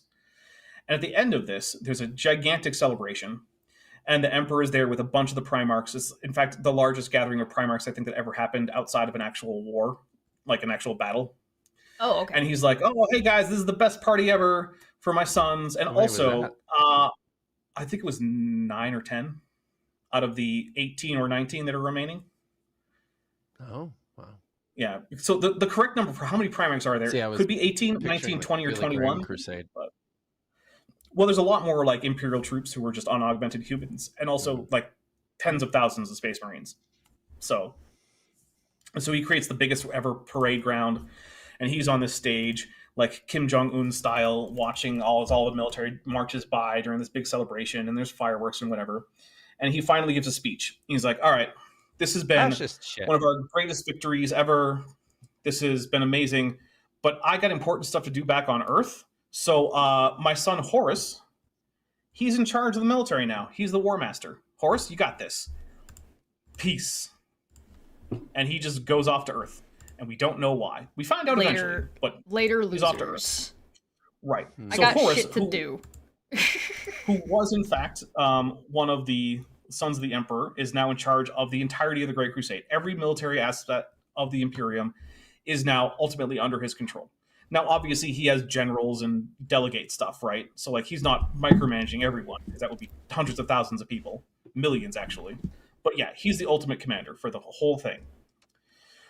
And what the Emperor is actually off to do, that Primarchs don't know about, is he's actually off to build his own Imperial version of the Webway. He wants to tap into the Webway to free humanity from having to go through the warp. And so he has this ancient bit of technology that he has set up on Earth that he has to install a psychic in, but as long as it's a powerful enough psychic, they could hold open a permanent portal to the Webway. And his original plan is that that's going to be his son Magnus. But in the meantime, he's kind of taken over that duty here and there while they try to, research and build this Imperial Webway. And that's the important thing that he has to do. But he doesn't tell anyone this except his innermost circle. Presumably so that it doesn't get out, so it's not sabotage, but we don't actually know exactly. So at this time, Lorgar has already fallen to chaos, but no one really knows that. So and this was also itself orchestrated by one of his former mentors, Erebus, who I have here listed as Erebus the Giant Throbbing Diseased Dick, because he's the worst person in the entire setting. We hate him. Yeah, no one likes Erebus. Fuck this guy in particular. He is the second most hated character in all of Warhammer 40k. The most hated character is Leandros. Did I do the dumb thing and take the beer out of the fridge to put in out of the freezer instead of using one that was... Hold on. Anyway. Okay. So Erebus is hanging out with Horus as an advisor. He's been sent from Lorgar to Horus, and Horus finds this human society that has a lot of really powerful technology that they've preserved from the dark age of technology. They seem to be friendly, but they also are aware of chaos. And the answer was yes. I did okay. a dumb thing. They have contained in one of their museums under heavy security a chaos artifact. It's a blade that was used by chaos champions that they fought off. And they're like, hey, don't touch that. It's really dangerous. And they give this explanation. Hey, don't touch that. And then he immediately touches it. Well, he doesn't. But he's like, your explanation as to why this is dangerous sounds like a bunch of magical bullshit. And my dad told me not to believe magical bullshit. So that sounds stupid. I don't believe you guys. But Erebus, being a dick, steals it. What? And in stealing it, asshole. Also starts a war with this society that Horus has just discovered called the Interregnum, which is a big deal. And in the battle, Horus actually gets stabbed by this chaos blade, and that puts him into like a coma, basically.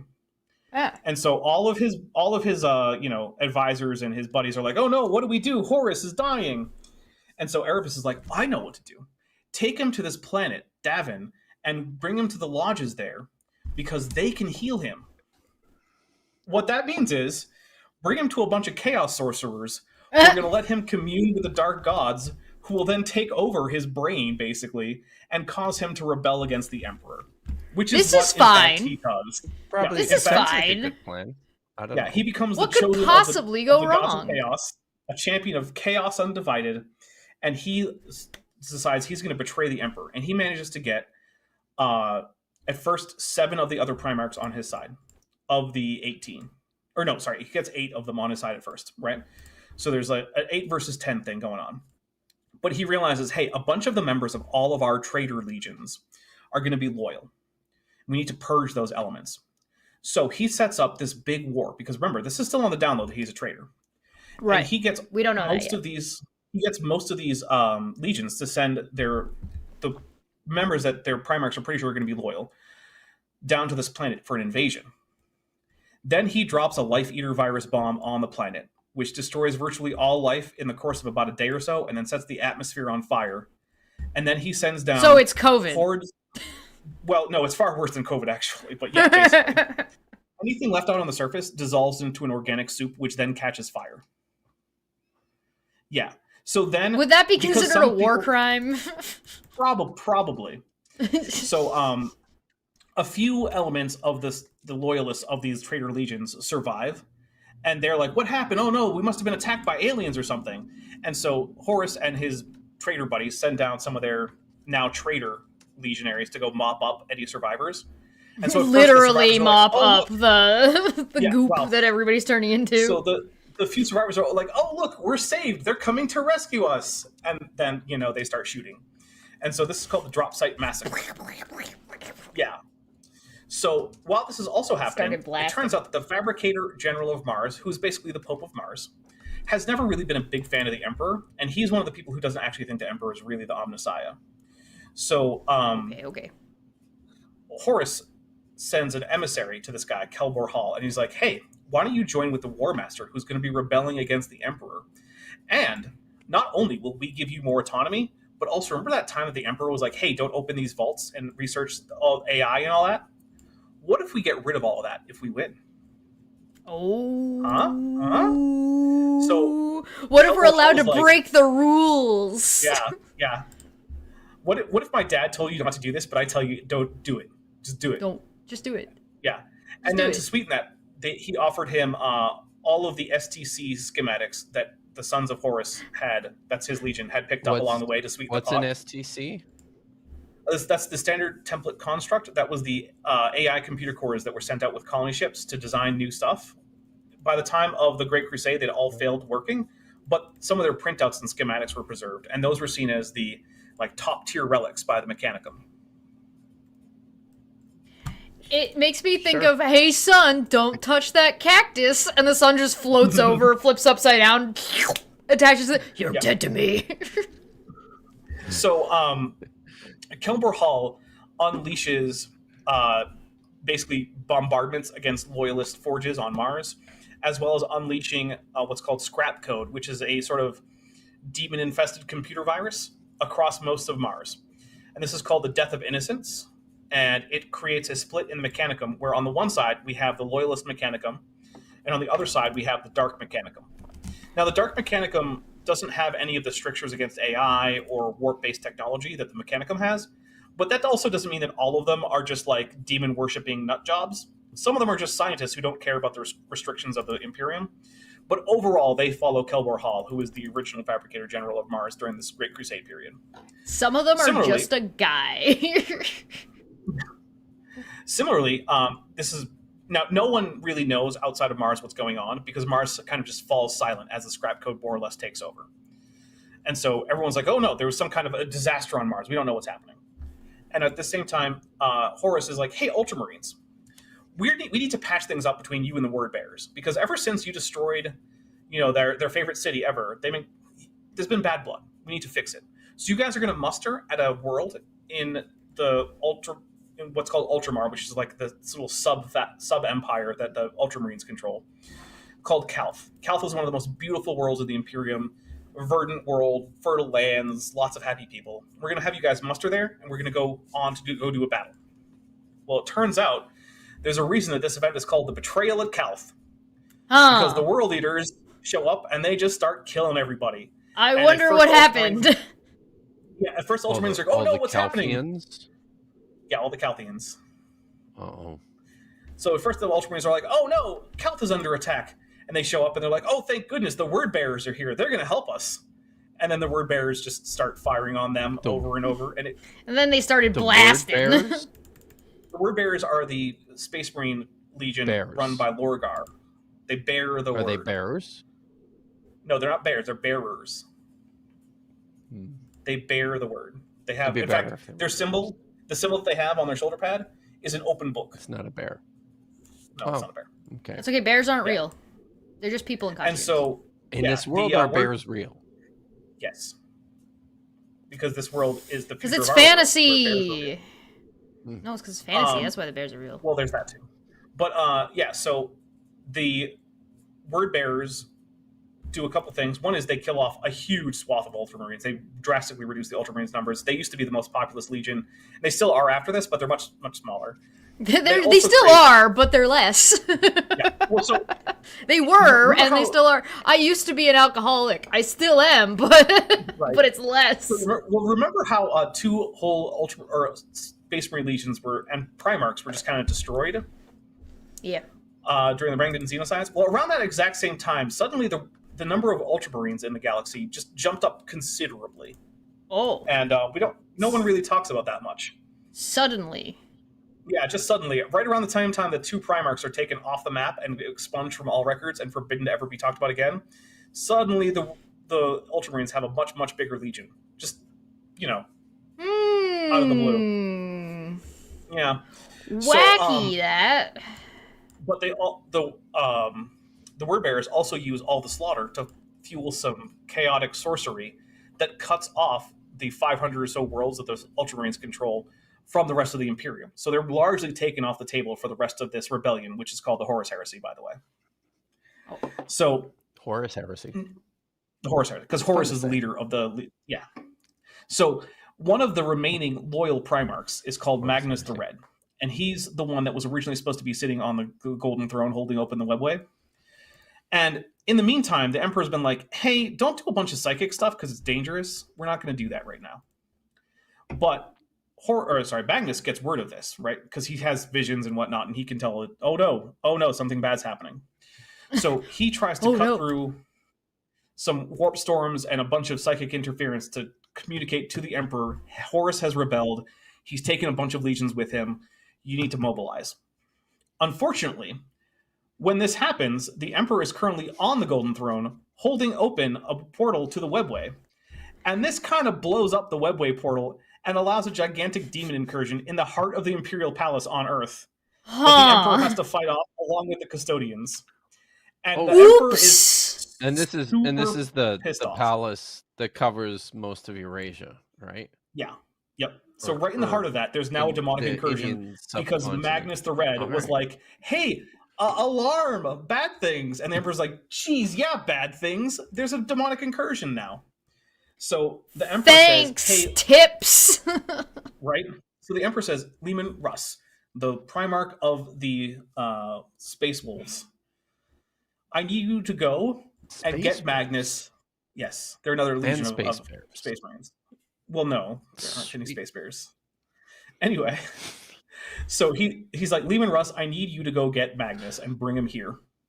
But he sends that through a telepathic message through what's called the astropaths, which are a bunch of psychic cross-planet communication relays, right?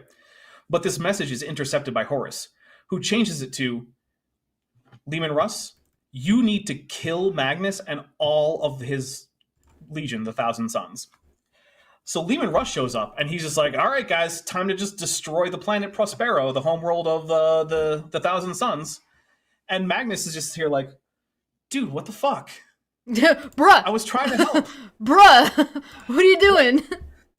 So the war does not go terribly well for Magnus, who retreats with the remains of his legion into the warp, where they pledge themselves to the god of magic and trickery, Tzeentch, and therefore join the Horus heresy on the side of heresy. I'm starting to understand retroactively a bunch of those heresy memes. Yes. Like, yeah, I had a decent understanding of them before, but like it's the extra context makes them better. Mm-hmm. Yeah, so Magnus the Red gets up one day and he's like, I have joined the war on heresy on the side of heresy. And everybody went, why? Yep. Don't. So for the next, I think it's like 60 or 70 years, it's several decades, the entire galaxy is just a bunch of fighting between the parts of the Imperium that are loyal to Horus and the parts that are loyal to the Emperor. And planets trade hands, billions of people, trillions maybe, die. Worlds burn across the entire galaxy. In fact, when Horus launches this campaign towards Earth, where he's going to go and get the Emperor, he starts it with 4 famous words. Let the galaxy burn. Let them eat cake. They're off. So at this, eventually, the traitor forces manage to fight their way to Earth. They fight their way past the orbital defense platforms on Saturn, past the defenses of the Moon and Mars, and onto Earth. And they are besieging the Imperial Palace during the Siege of Terra. And a whole bunch of stuff goes down. But eventually, it comes to the point where the Emperor decides, okay, I have to join the fray. I can't keep trying to seal this hole into the warp that was letting demons in. So my buddy Malkador is going to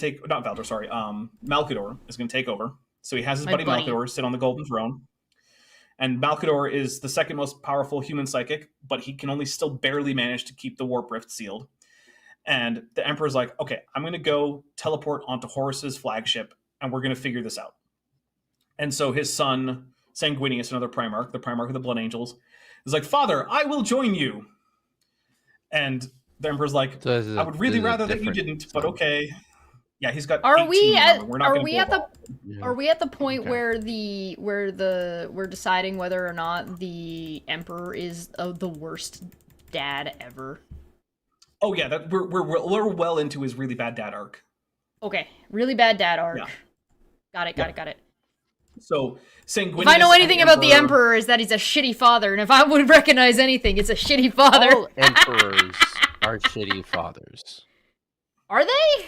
I feel like that's a safe assumption. Like if you're gonna gamble, right? Like that's a pretty solid gamble, but not necessarily the case. I feel like, yeah. So yeah, I'm getting some questions about some of the other Primarchs we haven't touched on. Yeah. Mm-hmm. We're getting some comments on the other Primarchs. And here's what I'll say. I don't want to go through every single Primarch and Legion, but if people like this enough, and Chesh likes this enough, if we wanted to do a follow-up, we could do a let's go through every Primarch and their Legion show at some other time. Okay. I've already got like a handful of ideas for how we could keep this going if we want to do it, so make sure you like, share, and leave a comment, because if you don't leave me a comment, I'm not going to believe you. There you go. Leave a comment, everybody. So the Emperor teleports up with his son Sanguinius, who is called the Angel because he has big angel wings and he's very, very pretty. Sanguinius. That's a goofy ass name. I don't care. Yeah, and he's the head of the Blood Angels. And there's another guy called Angron, who's the angry Primarch. He's angry. Yeah. He's and an angry Mortarion. boy. There's Mortarion, the head of the Death Guard. Yeah, no subtlety here. The Emperor doesn't do subtlety. Subtlety, also, never heard of her. It's like, some of my sons have rebelled, including Angron, the Angry One, and Conrad Kurz, the Night Haunter, the leader of the Torture Legion. Who could have seen this coming? Who could have foreseen this? Evil McEvil face is being evil. What? What do you mean? Exactly. This is like going and naming your son Judas because, it's fine. Nothing bad will happen. Yeah, and then you can name your daughter exactly Delilah. The same as naming them Judah. If I have a daughter, I'm gonna name them Cassandra, just out of spite. Nobody listen to me. My name should be Cassandra. So the Emperor and Sanguinius teleport onto Horus's flagship, but they get separated, largely because of the manipulation of and the Emperor Sanguinius. gets separated. Yeah, on the flagship. Okay. So they're both fighting their way towards the bridge where Horus is. Okay. Sanguinius gets there first. And Horus is now... So originally, Sanguinius and Horus would have been pretty evenly matched, but at this point, Horus has had demonic power infused into him. Yeah, they're brothers. Horus has had demonic power infused into him, and he's now basically just an avatar for the Chaos Gods, all of them. And this is not a fictive kinship. Well, they're both sons of the Emperor. Mm-hmm. But actual sons of the Emperor. Share a mom. They also share a mom. Okay. So they share they're not even half-brothers fighting. They're not even adopted brothers fighting. They're like full-on brothers slap fighting. Wow. Yeah, but they were also then had further genetic engineering take place. God damn it. Yeah, you do. Thank you for the reminder, Chesh. You're welcome. So yeah, Sanguinius just gets completely destroyed. Yeah, you did. It's okay, you called me Vishanti earlier. yeah, you did. No. Shut up. Did I actually? God damn. Twice. In a row. What? I did it twice? Mm-hmm. Boy. So, Sanguinius dies. It's and Sunday. Back on Earth, this causes all of his legion to go a little bit crazy. And because they have like the psychic reverberation of their father dying. And it doesn't go well for them. But then the Emperor gets onto the bridge and he's there and he's like, okay, so there's my dead son on the floor. There's my now like demon-controlled son. So they have a duel. And the entire time the Emperor's like trying not to kill Horus because he feels like maybe there's a chance that he can redeem him. But eventually, Horus has done basically everything short of kill the Emperor during this fight, and the Emperor realizes that it's just not going to happen. He's the like, Emperor is fuck not going it, to be able to I give up. I'm done. The Emperor calls on all of his power, and he just annihilates Horus, body and soul. So he doesn't. Horus doesn't even have a soul left in the warp now. Yeah. Well, earned it. He earned it. So, but then, now that Horus is dead, the siege on Terra sort of just falls apart because it no longer has a leader. And also the people who were doing the most of the work, who were the Iron Warriors, had already kind of fucked off because they were like, you know what? This is kind of bullshit. The reason we rebelled in the first place was because the Emperor gave us all the shit jobs, and Horus is doing the exact same shit. We're out. We're done. We're done. Fuck this. They left. And so without them or Horus, the entire thing just kind of fell apart. And so all the traitors start retreating. But now the Emperor is mortally wounded. He's missing his arm. He's just got... His torso is mostly gone. His face is mostly burned off. It's a bad time. So he's teleported back to Earth, and he's rushed onto the Golden Throne, where Malkador gets off and crumbles to dust, because that's how much energy it took out of him. And so the Emperor is still there. His soul is still inhabiting what's left of his body. And the Golden Throne is now keeping him alive, but barely. And even though his psychic power remains largely intact, he can't move off the throne. And it takes most of his concentration just to keep the Warp Rift sealed. And in order to feed his psychic potential, because it's now draining, 1,000 human psychics a day have to be sacrificed by having their souls drained into him to keep him going. Oh. And that's going to be the case for basically the rest of the history of the setting. Yeah. So... Is it worth it, is the question. That's my question. Is it worth it? Probably not. So this begins... This begins the scouring, right? So the traitors are still in control of a bunch of planets. And while they're in retreat, they're still, doing stuff and being a nuisance. So the remaining loyalist sections of the military go in and push most of them back into the Eye of Terror, where they all retreat to, which is why they're now called the Chaos Space Marines, because they live inside this bleeding warp rift inside the galaxy, getting all like mutated by chaos and whatnot. But during this time, a few important things happen. One is Robute Gilliman, the Primarch of the Ultramarines, decides, you know what, maybe a Space Marine Legion is too much power for one person to be in charge of. I'm going to break the legions into 1,000 strong Space Marine chapters that are going to be independent military organizations that are still under the command of, like Terra, but they don't share a chain of command with other chapters. Okay. And he also decides to split the Imperial Army into the Imperial Guard and the Imperial Navy. And the Imperial Guard will have things like tanks and infantrymen and weapon platoons and whatnot. And the Imperial Navy is going to run the ships. So if an Imperial Guard commander decides to turn to chaos or something, well, what's he going to do? Because he doesn't have transport off-world. And if Imperial Navy officer decides to turn to chaos, well, sure, he can do some Navy battles, but he's not going to take any ground because he doesn't have any troops that can hold ground. So that makes during sense. this time, tactical. Yeah. During this time, though, he himself, Robute Gilliman, in one of the battles in the Scouring, is stabbed by his brother Fulgrim, who is now a Chaos Demon Prince, with a poisoned blade full of crazy warp magic, like similar to what happened to Horus. So Gilliman, this doesn't quite kill him, but he's dying, so he's put into a stasis field where he's going to stay for most of the rest of the setting.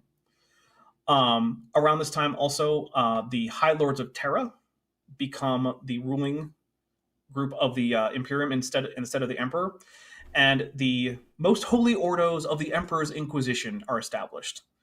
And they answer only to the Emperor, who's currently mostly unconscious on a golden throne, which means they mostly answer to no one. And they're in charge of rooting out I do what mutation, I want. heresy, demonic infestations, and stuff like that. And they establish 2 Space Marine chapters of their own. One is the Grey Knights, who belong to the Ordo Malleus, which is the group of the Inquisition in charge of combating demonic threats. And they're a bunch of all-psychic Space Marines who are super secret and live on Titan, the moon of Saturn. There's also the Death Watch, which is Saturn? Chapter... Yeah, Saturn. Oh, okay. I thought Titan was Jupiter. That's just me being wrong, I'm assuming. Common misconception. Yeah. So, the Death Watch is a weird chapter because it's... Right? What is? Io? Io? Io? Io? No, Io is Jupiter. Io, yeah, that's Jupiter. Yeah. Yep. And there's other ones. Yes. A lot. Like 90-something. Many. 90? So Death Watch that many? That was like... Yeah, there's been more that's been added recently. Oh, dear. So the Death Watch is a chapter of Space Marines that is controlled by the Ordo Xenos, which is the group of the Inquisition in charge of getting rid of alien threats. And they are basically all veterans from other chapters who come together to form the Death Watch chapter. And so they're all veterans, and they all get special training on how to combat various alien threats and whatnot. And so basically the Death Watch sends out kill teams, which are basically like super elite Space Marines with hyper-specific anti-alien killing technology and tactics. And that's the Death Watch. The High Lords of Terra also reorganized the Mechanicum that was loyal into the Adeptus Mechanicus, bringing it under the High Lords of Terra and sort of subsuming the Mechanicum to some extent into the Imperium. So it's no longer really the case that the Mechanicum is a separate empire. They're really just part of the Imperium. However, many members of the Adeptus Mechanicus still think of themselves as being much more sovereign than they often are. So they're Quebec. The High Lords of, yeah, kind of. Yeah. They'd be Quebec if Quebec also made virtually all of the guns and vehicles that any Canadian could ever possibly hope to use, military or otherwise. I mean, to be fair, Quebec got like Quebec all the maple syrup. All the maple syrup. See? It's true. It tracks. True. Yeah. It tracks. This is not like this is a sore spot for all of us. Sorry. You say that, but you also live in the province that makes all of the oil. No, I don't. I live next to the province that makes all of the oil. Oh, you live beside the province that makes all of the oil. I do. Oh, yes. Okay, my bad. By the way, I have had pure Alberta maple syrup before. How was it? And Not as good as pure Quebec maple syrup. So it's it's like It's okay. I live in the place where all the good wine is. It's not as good. It's not as good as Alberta whiskey, which is that's the thing. So you guys need to start making bourbon because we're not allowed to have You literally Kentucky. can't make bourbon. You should. It's anyway. like Scotch. If it's not from Kentucky, it's not bourbon. Yeah, that's what I mean. Like, we're not allowed to have bourbon anymore because Canada and America are fighting. So if Alberta could start making basically bourbon, that'd be great. Or basically Scotch. So the High Lords of Terra are composed of a group of people who are in charge of some of the most powerful organizations in the Imperium, who meet together to decide as a group on like Imperium-wide questions and on controversies. During this time, the Imperial cult, the group that considers the Emperor to be God. I just have to say, so R.W. Dodger, you can blame the dinosaur for this because, I mean, he's the one who thought it was a good idea to put two Canadians from opposite sides of this ridiculously gigantic country together in a room. We're all this obnoxious, so it's not our fault. It's his. It's all his fault. But you do both live on the same street. Yes. Yeah. That is true, but it's one road and it's very long and straight. Yeah. Yeah. You guys need a very long and gay road to count. Very gay. It's definitely very gay. It's very gay. Oh, okay. Super gay. All right. It's super gay. Giga gay. The gayest. So the High Lords of Terra, they're the leaders of some of the most important organizations. So by this time, the worship of the Emperor has become mandatory, either through the cult Mechanicus or the cult Imperialis, which sees the Emperor as sort of a Jesus-like figure in that he sacrificed himself and has now doomed himself to 10,000 years of suffering to keep humanity safe. And he and his armies are the reason that humans still exist, and he's worshipped as God. Could never be a child sacrifice because he sacrificed himself.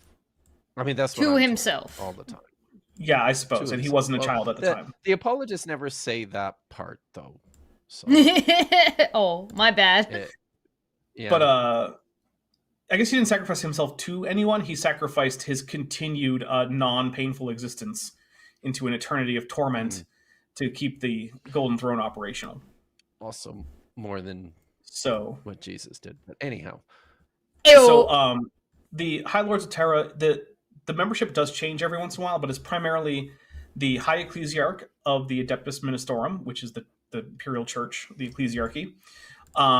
The head of the Adeptus Administratum, which is basically the bureaucracy of the Imperium. They keep track of the taxes and military deployments and who gets what and whatnot. There's usually the head of the Collegio Assassinorum, which is the assassins of the Imperium. The Fabricator General of Mars is usually part of the High Lords of Terra, and there's another seat that kind of varies in who it is. And we're going to skip ahead like 6,000 or so years after the Scouring to the Age of Apostasy, when one man, Gauge Vandire, the Scouring, like, you get a scouring pad and you get off all the gunk. Yep. In this case, the Scouring is scouring off all the Chaos Space Marines. Yeah. So Gauge Vandire becomes both High Ecclesiarch as well as the head of the Administratum, which puts him as 2 of the High Lords of Terra, giving him 2 of the votes. And also, he's the guy in charge of who gets what and who owes what in terms of taxes, which basically makes him in charge of the Imperium. Right. He's in charge of all of the money. Yeah, he's in charge of the money and the church. That's a lot. And so he also turns out to just be a megalomaniac, insane person. Not necessarily a chaos guy, just a regular old crazy person who's in charge of everything now. Yeah. I wouldn't know what it's like to have one of those. Izzy said that dying a little bit inside, taking a drink. Yeah. So he has a bit of a rival that he has trouble getting hold of because this guy likes to, move around a little bit, called Sebastian Thor, who's like, no, Goj Vandire he's actually an apostate, he's a heretic, we got to get rid of him. So Goj Vandire he really is a megalomaniac, and so he will go to planets, and if they do not put on a big enough celebration, he will have the planet blown up. The guy's a gigantic asshole. That makes complete sense to me. Like, what else are you gonna do? Right. So on one planet, he has heard tales of this exceptionally devoted, fanatical group of, like, sort of a semi-monastic group of women calling themselves the Daughters of the Emperor. And he's like, now that sounds great for a few reasons. One of which is bodyguards, and another of which is I'm going to rename them to the Brides of the Emperor and then tell them that I'm the representative of the Emperor, and so they should do bride things. Sex cult! Mm-hmm. So, yep. A little like the Daughters of Adam, I'm told. Allegedly. From the same reliable source. Oh no, my earbuds are dying. Who informed me that Screwtape Letters is partially fictionalized. Is non-fiction, partially fictionalized. Yes. So yeah, I better put my headphones on and restart. So basically these women are like, okay, well, we're glad that the High Ecclesiarch is here to visit our monasteries and whatnot. That's great. And at one point he's like, hey, what's in that room? And they're like, oh, those are the sacred relics of Saint whatever. No one's allowed in there. He's like, well, I'm allowed in there. And like, no, you're not though. He's like, even you're not allowed in here. Yeah. So he's like, but I'm the representative of the Emperor. And they're like, okay, like, but are you? And so he's like, yeah, watch this. So he turns to one of his other guys that's with him, like his bodyguard. He's like, shoot me. And they're like, are you sure you want us to shoot you? He's like, yes, shoot me. So one of them shoots at him, but he has a force field projector hidden in his pocket. So instead of dying, a big flash of light appears, and he's unharmed. And the planet that these Daughters of the Emperor live on is a fairly low-tech planet. They don't have force field generators there. So they're like, oh my goodness, it's a miracle from the Emperor. I guess he actually is the representative of the Emperor. I guess we should side with him. So they become his fanatical devotees. And we're going to fast forward through most of the Age of the Apostasy to the point where, like, the custodians, who mostly just do nothing but guard the Emperor, they have been fed up with Goj Vandire being a dick.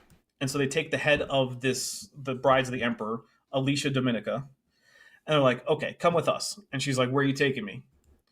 And they're taking her to the throne room, where the Emperor is, on the Golden Throne. So they take her into the actual physical presence of the Emperor, and no one knows what was said in there except for her and the custodians that were in the room. But she comes out with her hair having turned chalk white. And the next thing she does is she basically tells Goj Vandire that he has turned away from the light of the Emperor. He's committed all these crimes, and for that, he's going to die. And then get executed. His response famously is, I don't have time to die. I'm too busy. At which point she shoots him in the head, and he dies. And there are a bunch of reforms that go into place. One of them being that first, we're going to create the Ordo Hereticus, which is going to root out heresy within the Cult Imperialis among the Inquisition. And two, the Ecclesiarchy is no longer allowed to have men under arms. However, because of a cheeky interpretation of that, the women, Brides of the Emperor, are now going to be the military force of the Ecclesiarchy under the name the Adeptus Astartes. Insert I am no man. No. Lord of the Rings callback. Exactly. And also, the Ordo Hereticus will call on the Adeptus Astartes as their military group, just like the Ordo Zetos can call on the Death Watch, or the Ordo Malleus can call on the Grey Knights. So we're going to skip ahead again.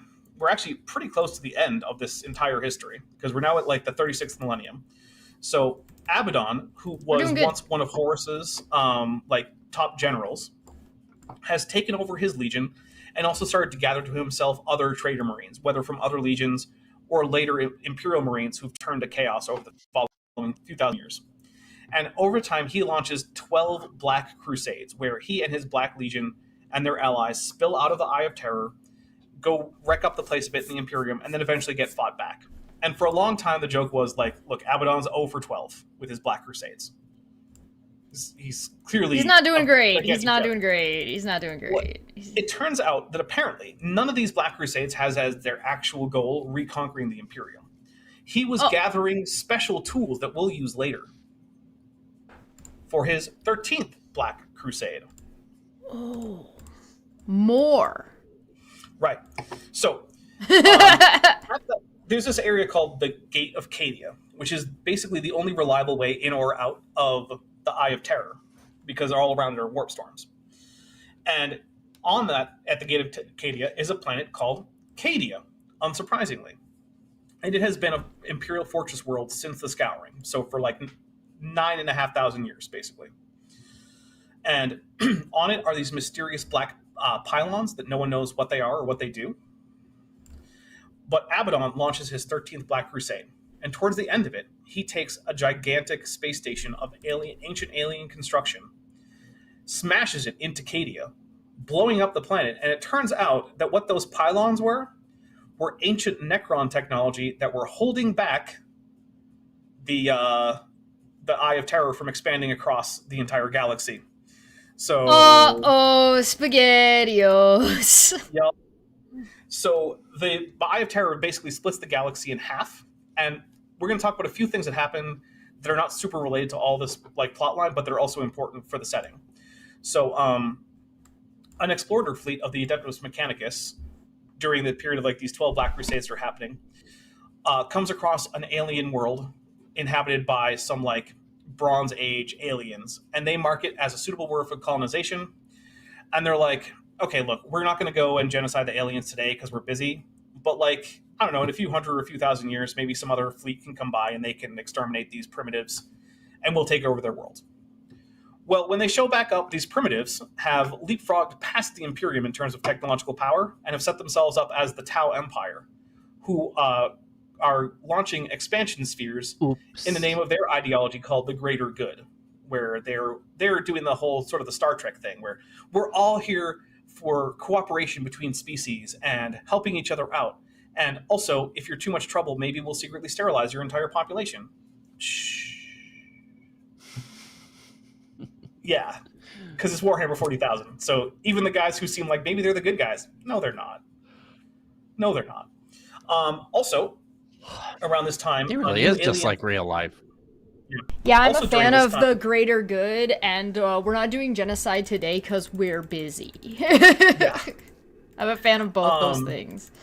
So also, there had been, every once in a while, this xenospecies that infiltrated both human and alien cultures called gene stealers.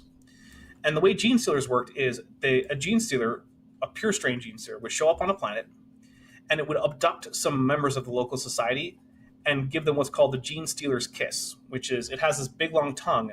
At the end of it is a syringe-like organ that it will inject some of its own genetic material into the person, who will then have a few things happen. One, they will be psychically connected to the gene stealer. Two, they will get horny as fuck. And three, they will become fanatically loyal to establishing a new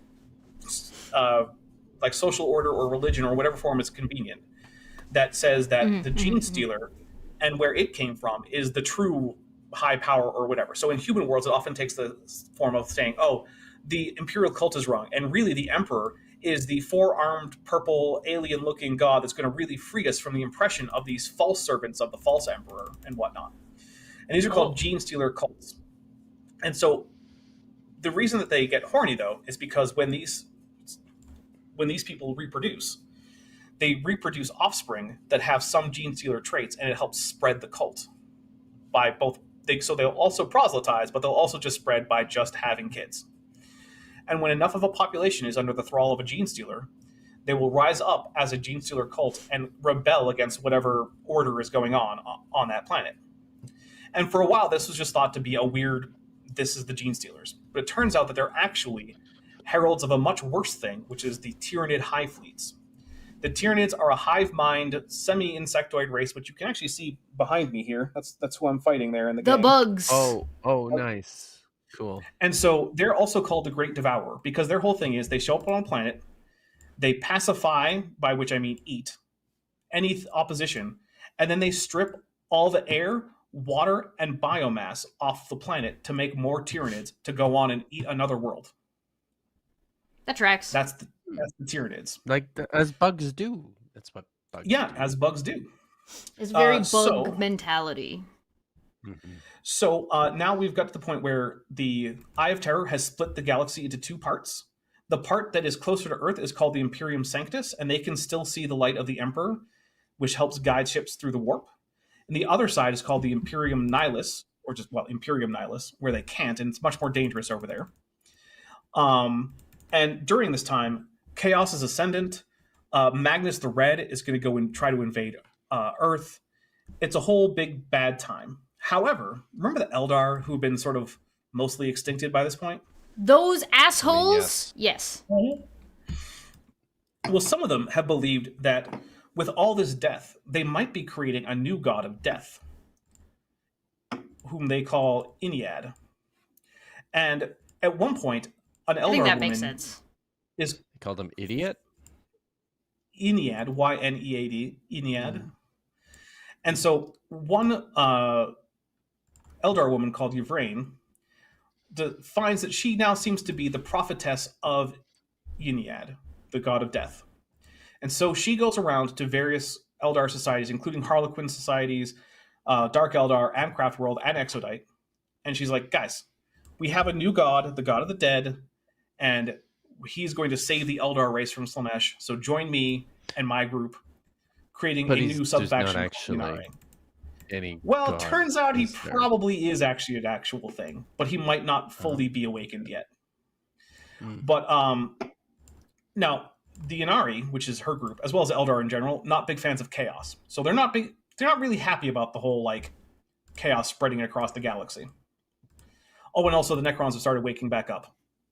That's a thing that's happened. So they're unlucky. Yeah. So Ennead teams up with a tech priest called Belisarius Call, and they're going to go heal Guilliman, Robute Guilliman, who was put in a stasis field after being fatally stabbed by his brother Fulgrim. Yeah. So they wake him up, and he's a little bit shocked to be awake 10,000 years later with a Imperium that's fallen into decline and worships his father as a god, even though his father definitely said, absolutely do not do that. Absolutely do not do this. I am not a god. Please cease and desist. This is very Lady of Pain. Do not worship me. I will flay you if you do. Right. So he goes and he stops the Chaos invasion on Earth, and he's like, oh, so half the Imperium is now cut off from Earth, and so he organizes this thing called the Indomitus Crusade, where he's going to launch ships across the galaxy to see if Imperium Sanctus is okay, reinforce Space Marine chapters and whatnot. Now, secretly, and by secretly I mean Games Workshop hadn't created this lore until recently. Belisarius Call had been given the task by Robute Guilliman to make a new breed of Space Marine that was going to be even better, and it conveniently took him 10,000 years to do it. Oh. Just in time for Robute Guilliman to wake up.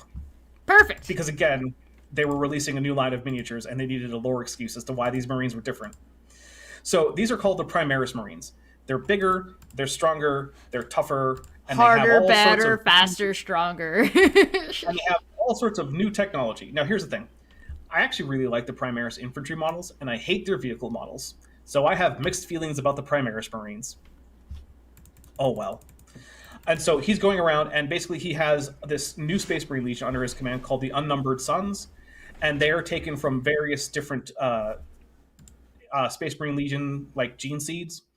And so when they come across a Space Marine Legion, some of the Unnumbered Sons with the appropriate ancestry are sent to go join that chapter. They repaint their armor to be part of that chapter and whatnot. Most of the chapters are happy about this. Some of them are not, though. And originally, it was said that they didn't share any of the genetic flaws of any of the Space Marine chapters. But that was lame, so now they do. Oh. Yeah, because it turns out that one of the reasons that people like the various Space Marine chapters and legions was because of the flaws. They're like, I think it's cool that some of my space wolves turn into werewolves sometimes, or that my blood angels literally eat the flesh of their enemies after they go crazy a little bit. I like that, and I don't want to not have that. And so, yeah, they were like, oh, actually, it turns out we were wrong that they were immune to the gene seed flaws. And in fact, it just took a little while for us to realize that they weren't. So the gene seed flaws are back, everybody. and also a bunch of Primaris Marine only chapters were founded in what's called the Ultima Founding. There's really only two more things that we're going to talk about. One is another one of the Primarchs, the Primarch of the First Legion, the Dark Angels, had been taking a nap for 10,000 years. And he just recently woke up and had a similar experience to Robute Gilliman being like, what the hell? This has changed. I was taking a nap. Right. So there are now two Imperial Primarchs who are back. Several of the Chaos Primarchs are now active again, including actually, the main ones are the four that are each dedicated to one single of the Chaos Gods. So there's 4 Chaos Gods. There's Khorne, the god of bloodshed and slaughter, but also honorable combat and martial prowess. There's Tzeentch, the god of trickery, planning, and sorcery. There's Slaanesh, the god of excess, perfection, and pleasure. And there's Nurgle, the god of decay and rot, but also the growth of new life in the wake of the fertilizer that the old life has spread. And so what?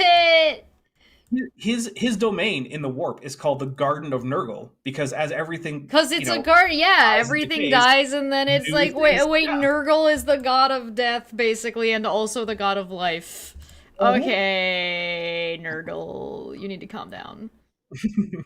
So his champions among the Primarchs are back. So there's Magnus the Red, who's the champion of Tzeentch.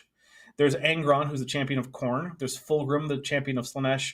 And there is Mortarion, the champion of Nurgle. And they're all back as demon Primarchs.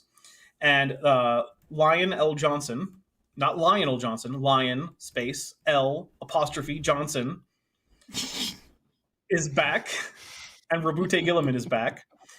And the last big thing that's happening in the lore that we're going to talk about is that the Necrons, who have started waking up, are also very unhappy about both the Tyranids and Chaos. Now, they've actually teamed up with the Imperium to help stop the Tyranids, because remember, one of the things that the Necrons want to do is they would like to reverse biotransference and regain mortal bodies. But to do that, they need to have flesh and blood bodies that they could transfer their consciousness into. And if the Tyranids eat everything, well, then they can't fucking do that. There's not a whole lot to work with. Right. So they're like, okay, Tyranids, they have to go. We can't do Tyranids. Tyranids are not okay.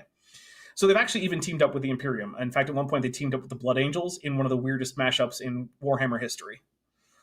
It was very strange. But also, they're building some... They don't like Chaos, because even when they were alive, the Necron Tyr had virtually no psychic ability and a very little reflection in the warp. And so for them, chaos sorcery and demons and whatnot are basically just the worst thing they can imagine. They hate it. Their technology doesn't interface with it well. It's one of the few things that can overcome them on a technological basis is just warp sorcery. And so like, all right, we're just going to cut off the warp entirely using our Blackstone, which is what the Cadian pylons were made of. So they're building what's called the Pariah Nexus, which is cutting off the warp from a section of the galaxy. But part of the problem is that means that it's suppressing the souls of all the humans in that area. So humans in the area of the Pariah Nexus are finding themselves having trouble being motivated, and some of them are actually just like succumbing to just such an immense lack look at what you did. You gave it depression.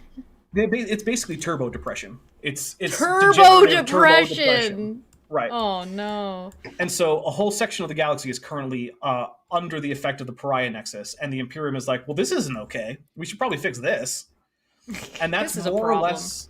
Yeah, that's more or less where the thing stands.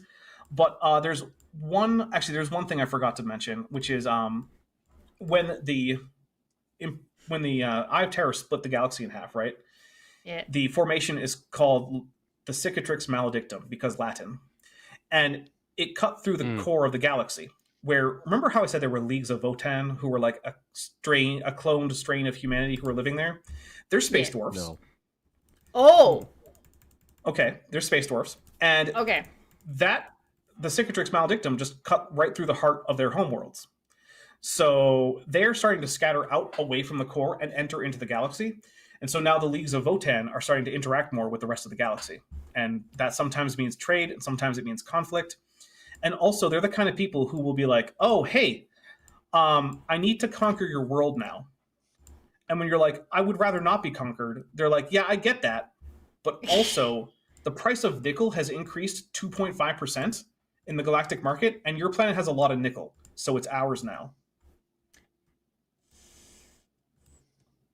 Understandable. Because they're basically hyperspace capitalists. Ferengi, they're Ferengi dwarves. Yeah, basically. With better family values, to be fair. Oh. Well, at least there's that. Right. So they're called the Leagues of Votan because the Votan are actually semi-functional STC cores, basically. And they upload their memories into the Votan cores upon their death. So the Votan are both the source of their technology and the repository for their entire cultural knowledge. And that technology also includes the cloning technology that they use to make more kin, which is what they call themselves. However, these STC cores have been functioning with adding more and more memories into them for like 20,000 years now. They're starting to fail. They're starting to take... Yeah, they're starting to take decades to answer even basic questions and centuries to answer more complex questions.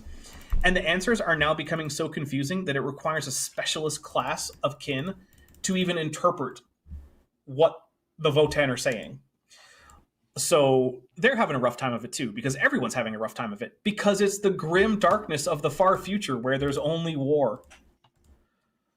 And that basically has covered every one of the playable tabletop factions, and a few of the ones who aren't playable tabletop factions, like the Exodites, and has also given you an overview of the history of the setting for about 60 billion years or so. We covered 60 billion years worth of history, and how many factions? Just a little 20 over something. 2 hours. Wow. Yep. Amazing. So, like I said, if people really like this and you want to do more, we can do something like we can go into each Primarch and their Legion or something. We can have other topics. But do you guys have questions about what we actually did go over? Well, Jillian Wren is saying, so is ChatGPT. Kind of, except it's an actual AI rather than just a fancy chatbot. It's an actual AI, and it may or may not have more or less correct answers. Responses. Mm-hmm. So, what do you guys think about the overview of Warhammer 40,000? Do those memes make more sense now, Chesh? Yeah. If for anybody who doesn't know, Dapper's been in the background trying to indoctrinate me into Warhammer lore by sending me memes. It's kind of working. It's kind of working, and I mean, we are here, so there's that. Yeah. If you have stuff in the future that you guys want to talk about, we could do one where we make Dapper come in and I'll tell him about League of Legends lore, because there was a new drop for... they released a new cinematic, and it's got some... And I gotta say, called it. I saw the first cinematic for Welcome to Noxus, and I was like, LeBlanc... That's some demon shit. And everybody was like, no, it's darkened. No, it's darkened. No, it's darkened. The new one just dropped, and Otacon's there, and it's like, hey, guess what? It's demon shit. I was right the whole time. So we can do that one of the days, but... There's a couple things in the chat. So the Athens619 says, Leandros would be so pissed to know Titus got to hear the voice of the Emperor. Leandros is, of course, the most hated character in all of 40k. He is a character who was introduced in Space Marine, the game that is... before the game that is on screen here, which is Space Marine 2. Leandros is a piece of shit. Did you mention the events of the Space Marine games? No, but I can. So in Space Marine 1, I guess we'll now call it, a squad of Ultramarine 2nd Chapter Space Marines, which is the only... No, not chapter, sorry. 2nd Company Space Marines, which is the only company anyone ever sees, because they're the ones with the blue and gold, which it's a nice color scheme. I'm not going to pretend. Anyway, they go to the Forge World of Graia, and Forge Worlds are the worlds controlled by the Adeptus Mechanicus. Color scheme. Yeah. So Forge Worlds are the worlds controlled by the Adeptus Mechanicus. So there is an orc invasion of the Forge World of Graia, and so they show up to help fight off the Forge World of Graia, which is a world that, among other things, is well known for producing one of the few worlds that can produce new titans, which are just building-sized walking war machines, and also one of the few places that can also repair such things, right? So it's a really strategically important world. And it turns out that there is also a plan by the Black Legion to take a chaos artifact that has been rather heretically studied by the Adeptus Mechanicus on Graia. And during that time, Titus, who you play as, manages to grasp a hold of this chaos artifact without himself succumbing to the chaos corruption, or at least so it would appear. And so one of the guys he brought with him, Leandros, decides that, well, the only way he could hold a chaos artifact like that and remain unscathed is if he himself is corrupt by chaos.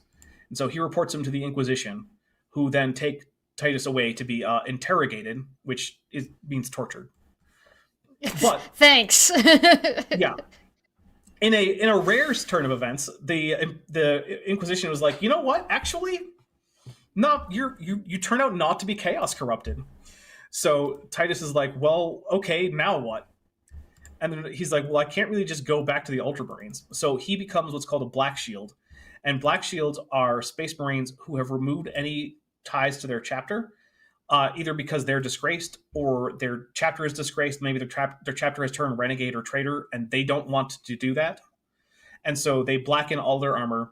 They show up at a Death Watch fortress monastery, and they're like, hey, I would like to join the Death Watch. And after they're investigated to see if they are, in fact, traitors, they're just welcomed in. And they're like, all right, yeah, you can stay with the Death Watch. So later, there's a Tyranid invasion, and a Death Watch kill team is sent to the planet Avarax, which includes Titus. And Titus helps... He's involved in a strategic victory over the Tyranids, but he himself is very seriously wounded by a large Tyranid bioform called a Carnifex. At that point, he's taken to a Ultramarine strike cruiser because the Ultramarines were headed towards the system to help with this invasion. And he is given the surgery to upgrade him from a firstborn Space Marine to a Primaris Space Marine. So he has crossed the Rubicon Primaris. And so he wakes back up as a Primaris Space Marine. He's given the rank of Lieutenant, which is a downgrade from Captain, but hey. And he leads a squad of Space Marines in the game you're seeing here, Space Marine 2, to help fight off the invasion of Tyranids. But also, it turns out that the Thousand Sons, remember the ones the Space Wolves wrecked up and who pledged themselves to Tzeentch? They also want the power of that Chaos Artifact because guess where it is? It's here in this system now. And so you have to fight off the Thousand Sons Space Marines. And then at the end, it turns out that the chaplain who's been giving you a lot of shit is in fact Leandros, your old squad mate. Oh. And so, Plot twist. What a so dick! At the very end, he takes off his skull helmet, and Titus is like, Leandros! He's like, I will be watching you, Lieutenant Titus. Suspicion will never end. So then, Titus survives a suicide mission in an Netflix show. So if you go watch Secret Level on Netflix, there's a Warhammer 40,000 episode with Titus, where he is like one of the only survivors of this mission to go destroy a chaos artifact. And then just like yesterday, I think, the Warhammer YouTube channel dropped a teaser trailer for their next lore event, and Titus is in it, and he is now once again the captain of the second company of the Space Marines. And he has been charged by Robute Guilliman to restore the 500 worlds of Ultramar, many of which have fallen to chaos or been destroyed or whatever. That's the last we've heard of Titus. Are the games canonical? Like, does Space Marine 1 take place before, like, canonically before Space Marine 2? They are now. Originally, they were actually set in an alternate timeline because they wanted to use the Ultramarines, and they wanted to have you be a captain, and they wanted you to use the second company colors and everything. But the captain of the second company of the Ultramarines was Cato Sicarius, which isn't Dimitri and Titus, who you play as. So the game developers said on one of their fora, they were like, oh, this is an alternate timeline where there's a different captain. Well, they've changed that now. So now the events of Space Marine 1 take place several decades before Cato Sicarius becomes captain of the second company. And this game here that you're seeing takes place about 100 years after that, shortly after Cato Sicarius has gone on to become part of Robute Guilliman's personal bodyguard, thereby leaving the role of second captain empty, which is why there's this different captain for the second company in this game. And then apparently that guy either dies or gets a different job because Titus It's a becomes different job. What? Space Marines have different jobs they can He gets a DO. He just got a different job. Don't worry Maybe about it. he became first captain instead of second captain. That happens. Yeah. That's actually usually what happens if the first company needs a new captain. It's the second captain who becomes the first captain. Yeah. So he might have had a promotion. It happens. They're a military. They get promoted. So yeah. So now they're canon. Also, interestingly, Bolt Gun takes place on Graia, the planet that you're on in the first game, and it takes place after the events of the first game. So if you play Warhammer 40,000 Bolt Gun, you are actually technically playing like a soft sequel to the first Space Marine. Like the first Space Marine? No, the first Space Marine game. The game Space Marine. Oh, okay. All right. Yeah. I just want to be sure. I think there was a Halo game that was like that, right? There was a Halo game that was like, oh, you're playing like I think was it Halo ODST that was like you're like the first group of Spartans. No, there was never you're the first group of Spartans. There was Halo ODST where you're a non-Spartan human guy, but you're still special forces. Right. You're the orbital drop shock groups. Then there was Halo Reach, where you were Spartan. You were mostly Spartan 2s and 4s. And it takes place before the events of Halo, but you're not the first Spartan team. Right. Let's see. Poor Ventress gets the sidelines. Yeah, Uriel Ventress was he was the main character of the original Ultramarine books. And he basically never appears outside of those books. Even though in those books he's a gigantic badass. So yeah. If you guys ever want us to talk lore on anything, you need to let us know what lore you want us to talk, because we can talk Halo, we've been talking, and there's lots to talk about for Warhammer. We've got League of Legends, there's games, there's everything. Nothing's off the table. Except the table. Except the table. There is no actual table. The table is fake news. So yeah. Were there any other questions that I missed? The table is fake. What about the Space King? So Space King is a parody of Warhammer that was created by the same guys who did If the Emperor Had a Text-to-Speech Device after they suspended their show because Games Workshop are a bunch of dicks.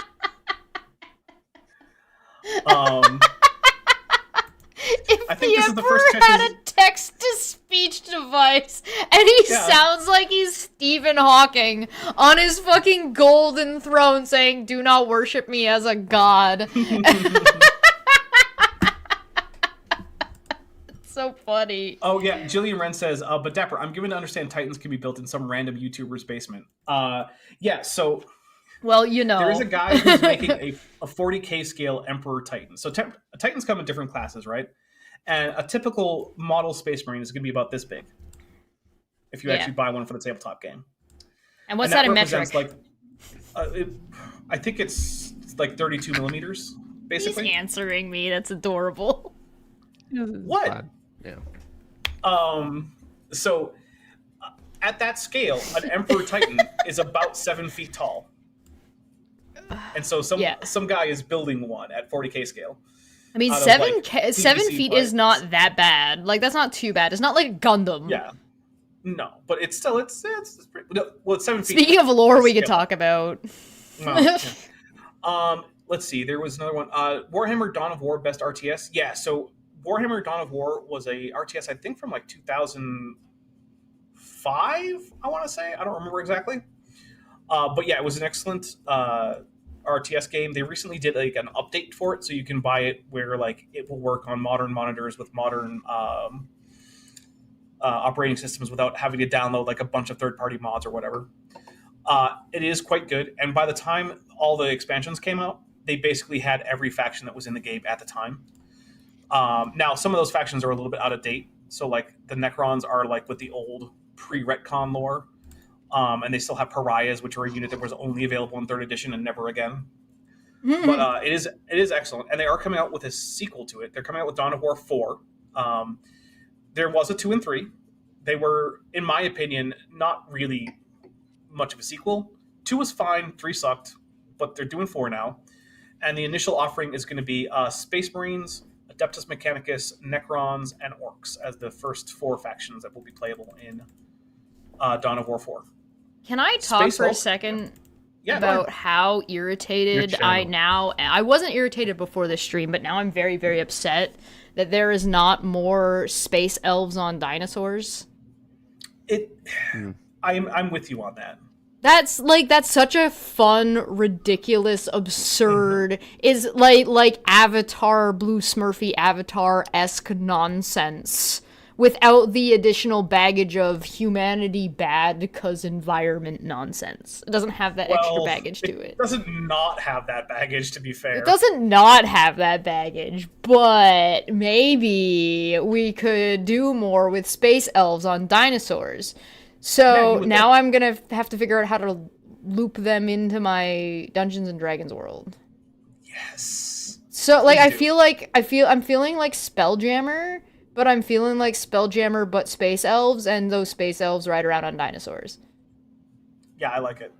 Mm-hmm. I definitely like it. Giving the Feywild, maybe the Eladrin get dinosaurs. That could work. Because, like, the Feywild is all that major fauna, big plants, giant magic, super gay. And so maybe we get, maybe the Eladrin ride around on dinosaurs.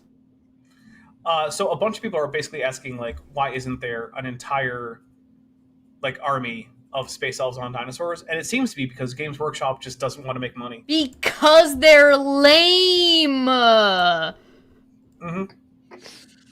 Boo! Boo this man! Boo! Road No Last Name points out Necrons were originally the Terminator ripoffs. Yep. And Katachan Jungle Fighters were just Rambo ripoffs. Yeah. So originally, when Necrons came out, well, they actually have a whole, like, in-universe and out-of-universe history. So in-universe, the first Necron models that we got were called Chaos Androids. They were originally supposed to be robots that were controlled by demons. But they repurposed those models to be Necron warriors. And they gave them scarabs, and there wasn't much lore, but they were evil robots who could fight your guys. And the first recorded encounter between Necrons and the Imperium was actually a battle between the Battle Sisters of the Adeptus Astartes and some Necrons. Eventually, in, I believe, 3rd edition, the Necrons got their first real proper codex, which is an army book that has all the rules for the army and whatnot. And in that time, they were just Terminator ripoffs. They wanted to destroy all life. They had a special rule called "We'll be back," where if a Necron had died, rather than removing it from the table, you would tip it on its side and you would roll a die, and I think on a 5 or 6 it would just stand back up where it was. And they just looked like Necron, or they looked like Terminators, and basically they were all mindless slaves to the Star Gods, the Catan, who were just existed to destroy all life. In the next codex that they got, which I believe was in 5th edition, they became space Egyptian undead robots who had actually destroyed their gods and shattered them, and now controlled the scattered shards of their gods as, you know, to be their own super weapons. As and that's where we get all the lore about, like, oh, they have the different dynasties who fight with each other and they want to reverse the biotransference. And while overall this was all stuff written by Matt Ward, who is generally reviled among the community, I gotta say he did a bang-up job with the Necrons, because the new Necrons are more interesting than the old Necrons. Do we need to do an additional episode of drama in this community? No, if you actually decide to get into Warhammer in terms of, like, looking into the lore, you will find the drama. You will not have to go looking for it. It will be right there for you. Right in your face if you want it. Yeah. In fact, if you really want to get into the drama, then go look into Arch, who used to be called Arch Warhammer until Games Workshop sued him to get rid of the word Warhammer from his name. And then they blacklisted him so hard that any companies that have a contract with them are not allowed to do business with Arch. As part of the contract. He's named in the contract. You are not allowed to let Arch promote your contracted licensed material from us. That's crazy. That's how much they dislike this guy. How? Wow. I don't mean that they're wrong. I mean, like, that's just a lot. Like, that's like... He deserves it. I mean, fair enough. It's like that very... Like, that's not terribly often that you find something that it's just like, no, yeah. This particular guy from like, listen, my hair and my dog are both archived in American law at this point, which is absurd. But, like, what? Like, a whole-ass company being like, fuck this whole-ass person in particular is pretty cracked. Like, that's not a common occurrence. So Mio one of the things 1570 says he's a Nazi. Yeah, so. we're going to talk about that for a second. Because one of the things about this franchise, right, is it is set up to be a satirical look at theocracy, fascism, and whatnot. Clearly, yeah. Over the top space setting. Clearly. Arch is one of those guys who was like, not only do I like that, but that's me. Oh no. Feels like it would attract a few of those guys. He's one of the guys who helped with the God Emperor Trump meme, where you put Trump's face on the Emperor's body inside the Emperor's armor. Oh no! Mm-hmm. Why would you want to? What? Because he's an actual Nazi, Chesh. And so he's not in jail? Is he American? No, he's British. And he's not in jail? Not currently. Why? Oh, like I do know that because the world. Okay, but the UK took a guy to court because he taught his dog a Nazi salute as a joke. Mm-hmm. That was Count. And so why isn't the actual Nazi like in jail or something? I don't know. Oh, we live in a society. It's a thing. Okay. You know what? Templar Warden says, I thought he was Norwegian. Yeah, he actually might be Norwegian now that I think about it. He certainly looked like a Norwegian. I could have been just wrong about that. I know very little about the laws in Norway. I apologize. Yeah. So my apologies, I got that one wrong. There was also, Jillian Wren said, something women can't be Space Marines. So, like... Oh, I do remember that controversy. Where people were like, women can't be Space Marines, but then people looked at the lore and said there's literally nothing that specifies their gender. So all canonical Space Marines have been male. Sure. That means nothing. Never been. So there was a female chapter of Space Marines in Rogue Trader. However, it was not one that was produced by Games Workshop, but it was licensed by them. And also, most of the stuff in Rogue Trader is no longer really taken seriously by anyone, including Games Workshop. So, also, to a large extent, Games Workshop created the Battle Sisters, or the Sisters of Battle, the Adeptus Astartes, to be the female answer to the Space Marine, because they wear power armor, they use the same weapons as Space Marines for the most part, they have a slightly different flavor, but like... The girl power episode. They're basically... So, what are Space Marines? They're super soldiers in power armor with bolt guns and flamethrowers and melta guns and plasma guns. Yeah. Sisters of Battle, I can talk, they're not superhumans, but they have magical faith powers that they can use like magical spells basically on the battlefield. Yeah. They have power armor, they have bolt guns, they have flamers, they have melta guns, they have plasma guns, they have tanks. And so that was largely why they were created. In lore, the Imperial Guard are supposed to be roughly half female, although in terms of actual models, are almost all male. In terms of Eldari factions, they tend to be about 40% of your infantry models are going to be female. And then when it comes to things like monstrous creatures or vehicles, well, they don't get to be very gender coded. So a Falcon I think that I think having something that is predominantly represented by one or the other based on the way people build their armies is fine. Whether or not canonically or whether or not through the lore of what is canon and canonicity, whether or not something can or cannot be is a different question.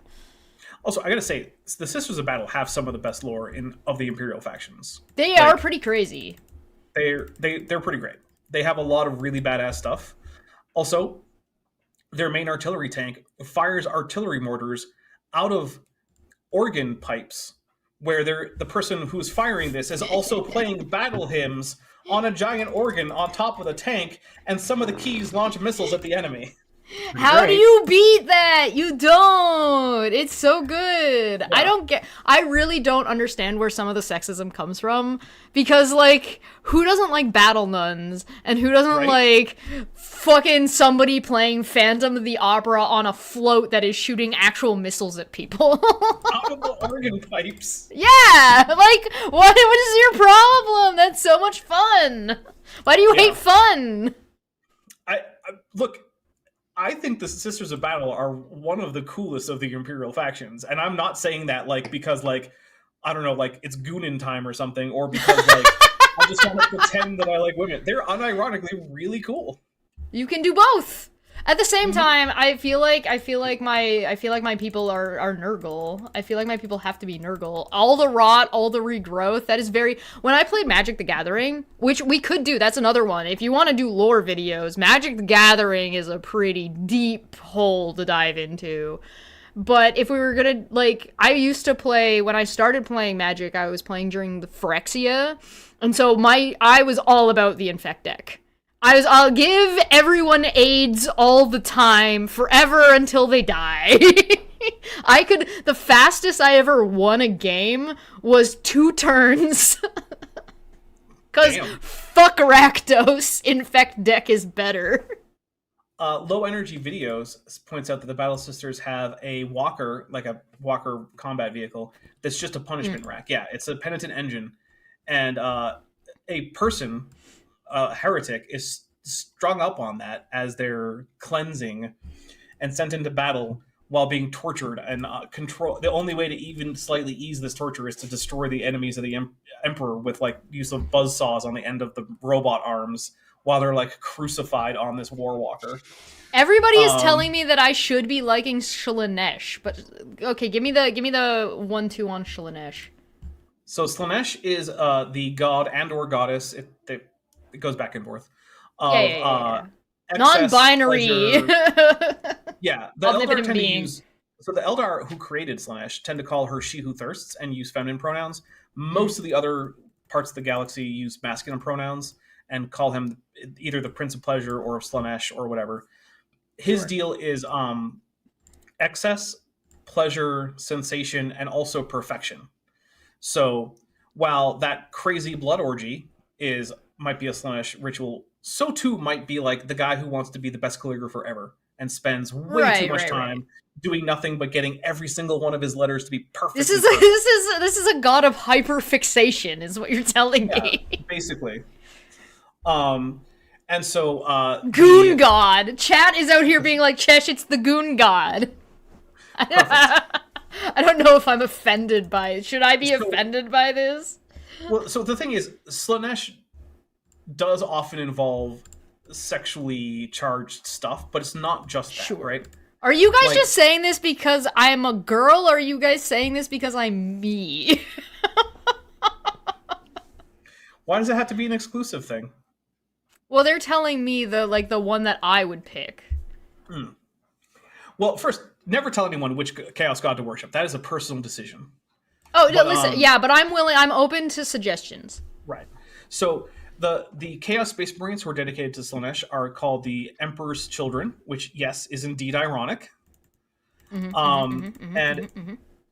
do now have their own separate army, but back when they were just a faction of Chaos Space Marines, their special unit were the Noise Marines, who had basically rock and roll equipment dialed up to 11 to like weapons grade auditory weapons. And so they would play demonic rock songs at the enemy to kill them.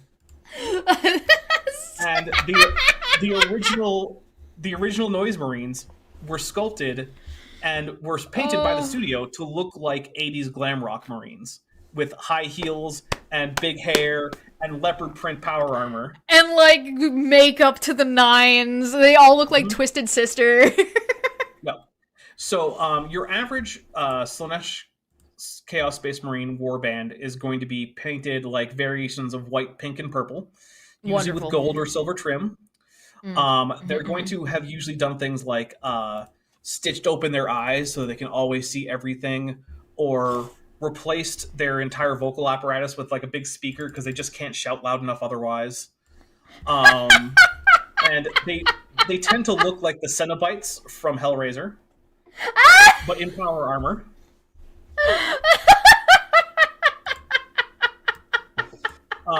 They have two, in addition to Fulgrim, their Primarch, they have two big name characters.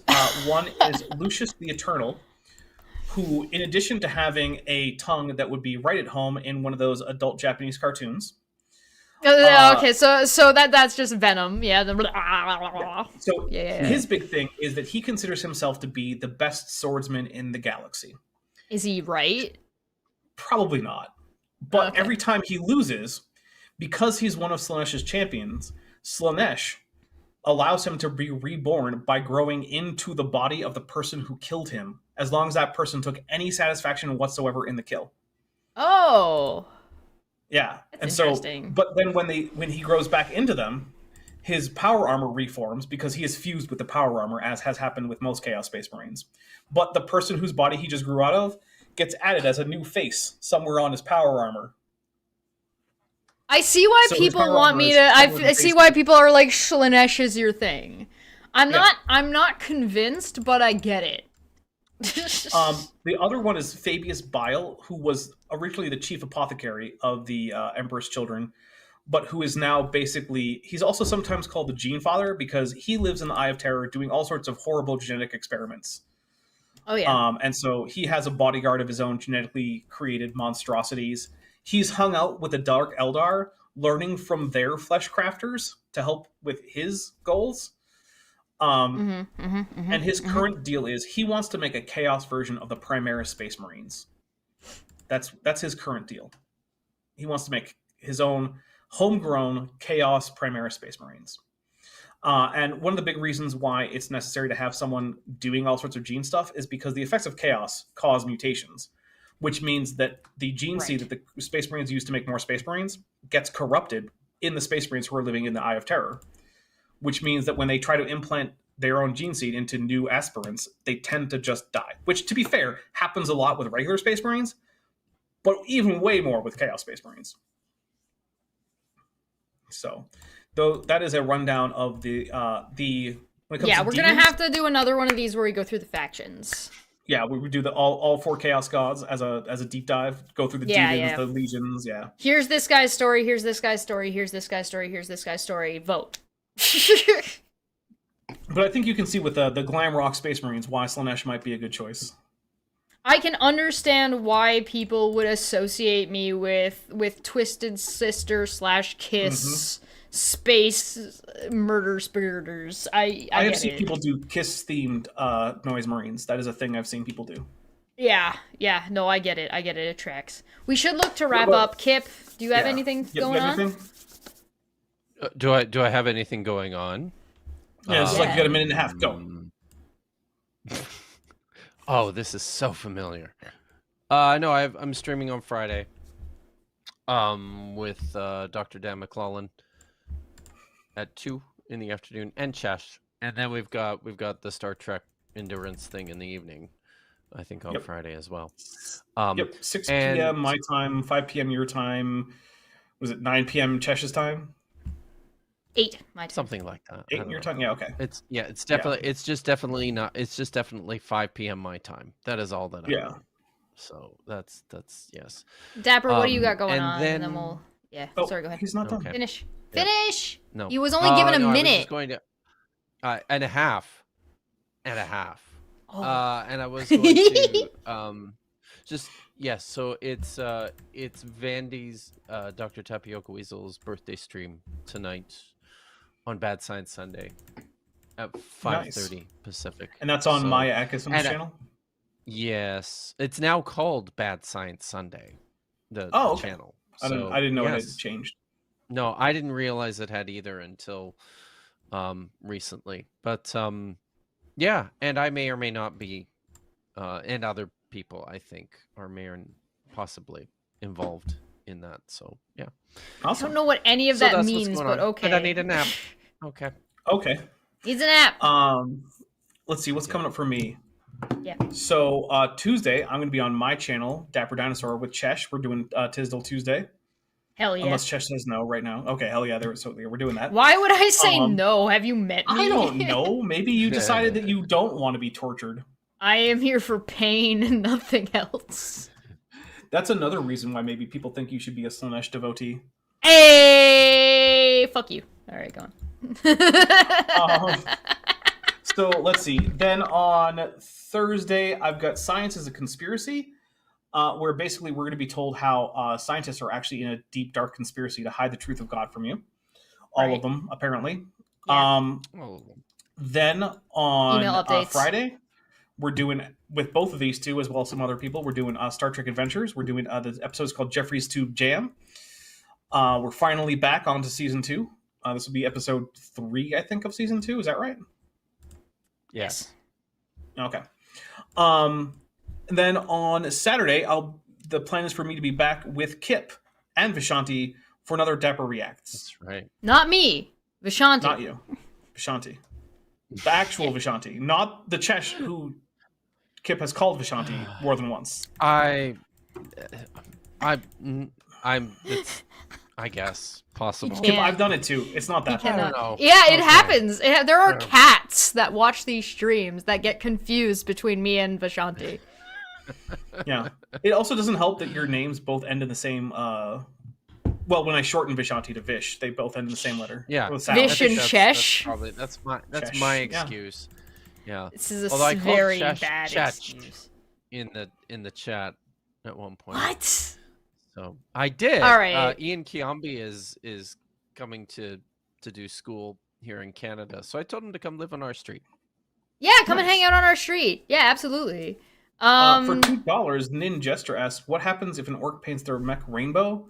So there's no rule difference, and as far as I know, there's no in-game difference, but this comes from the fact that orcs paint their vehicles red because red vehicles go faster, which is actually true if you're an orc. Cool. What faction are the orcs? And in real life. They're the orcs. They are their own faction. That tracks. Yeah. Most of the alien species have their own factions. So like Eldar are their own faction, Necrons, Tau. I will be live tomorrow doing Monday, which is Monday Chill, so we kind of do whatever and we talk about whatever, and I'm not going to tell you what it is. And if you want to watch the backlog, you have to become a member. And then we will be doing, we have 2 Harvard courses that we're going to be doing. We have anatomy, which is, I have to be very, very careful about because YouTube gets very, very angry. And the other one is rhetoric and English language-y type stuff. So I'll be back doing that next week. I'm also going to be, well, Dapper said I'm going to be live doing that. I've also got Volcano Show on Friday, which happens right after Top Hats Off. And then I will also be live on Low Energy Vid, so if you saw him in the chat, I'll be over there doing Final Fantasy stuff. So, Chesh, you're finally going to be able to find where the clitoris is? No, never heard of it. Okay. Don't know what you're talking about. Fake news. I've been told that's not real. Thanks so much for joining us today. We're going to get the fuck out of here, and we'll see you guys next time. And if you enjoyed this, please let us know what you want us to look at, what lore you want us to look at in the comment section. If you left a comment in the live chat, I ignored you. Bye!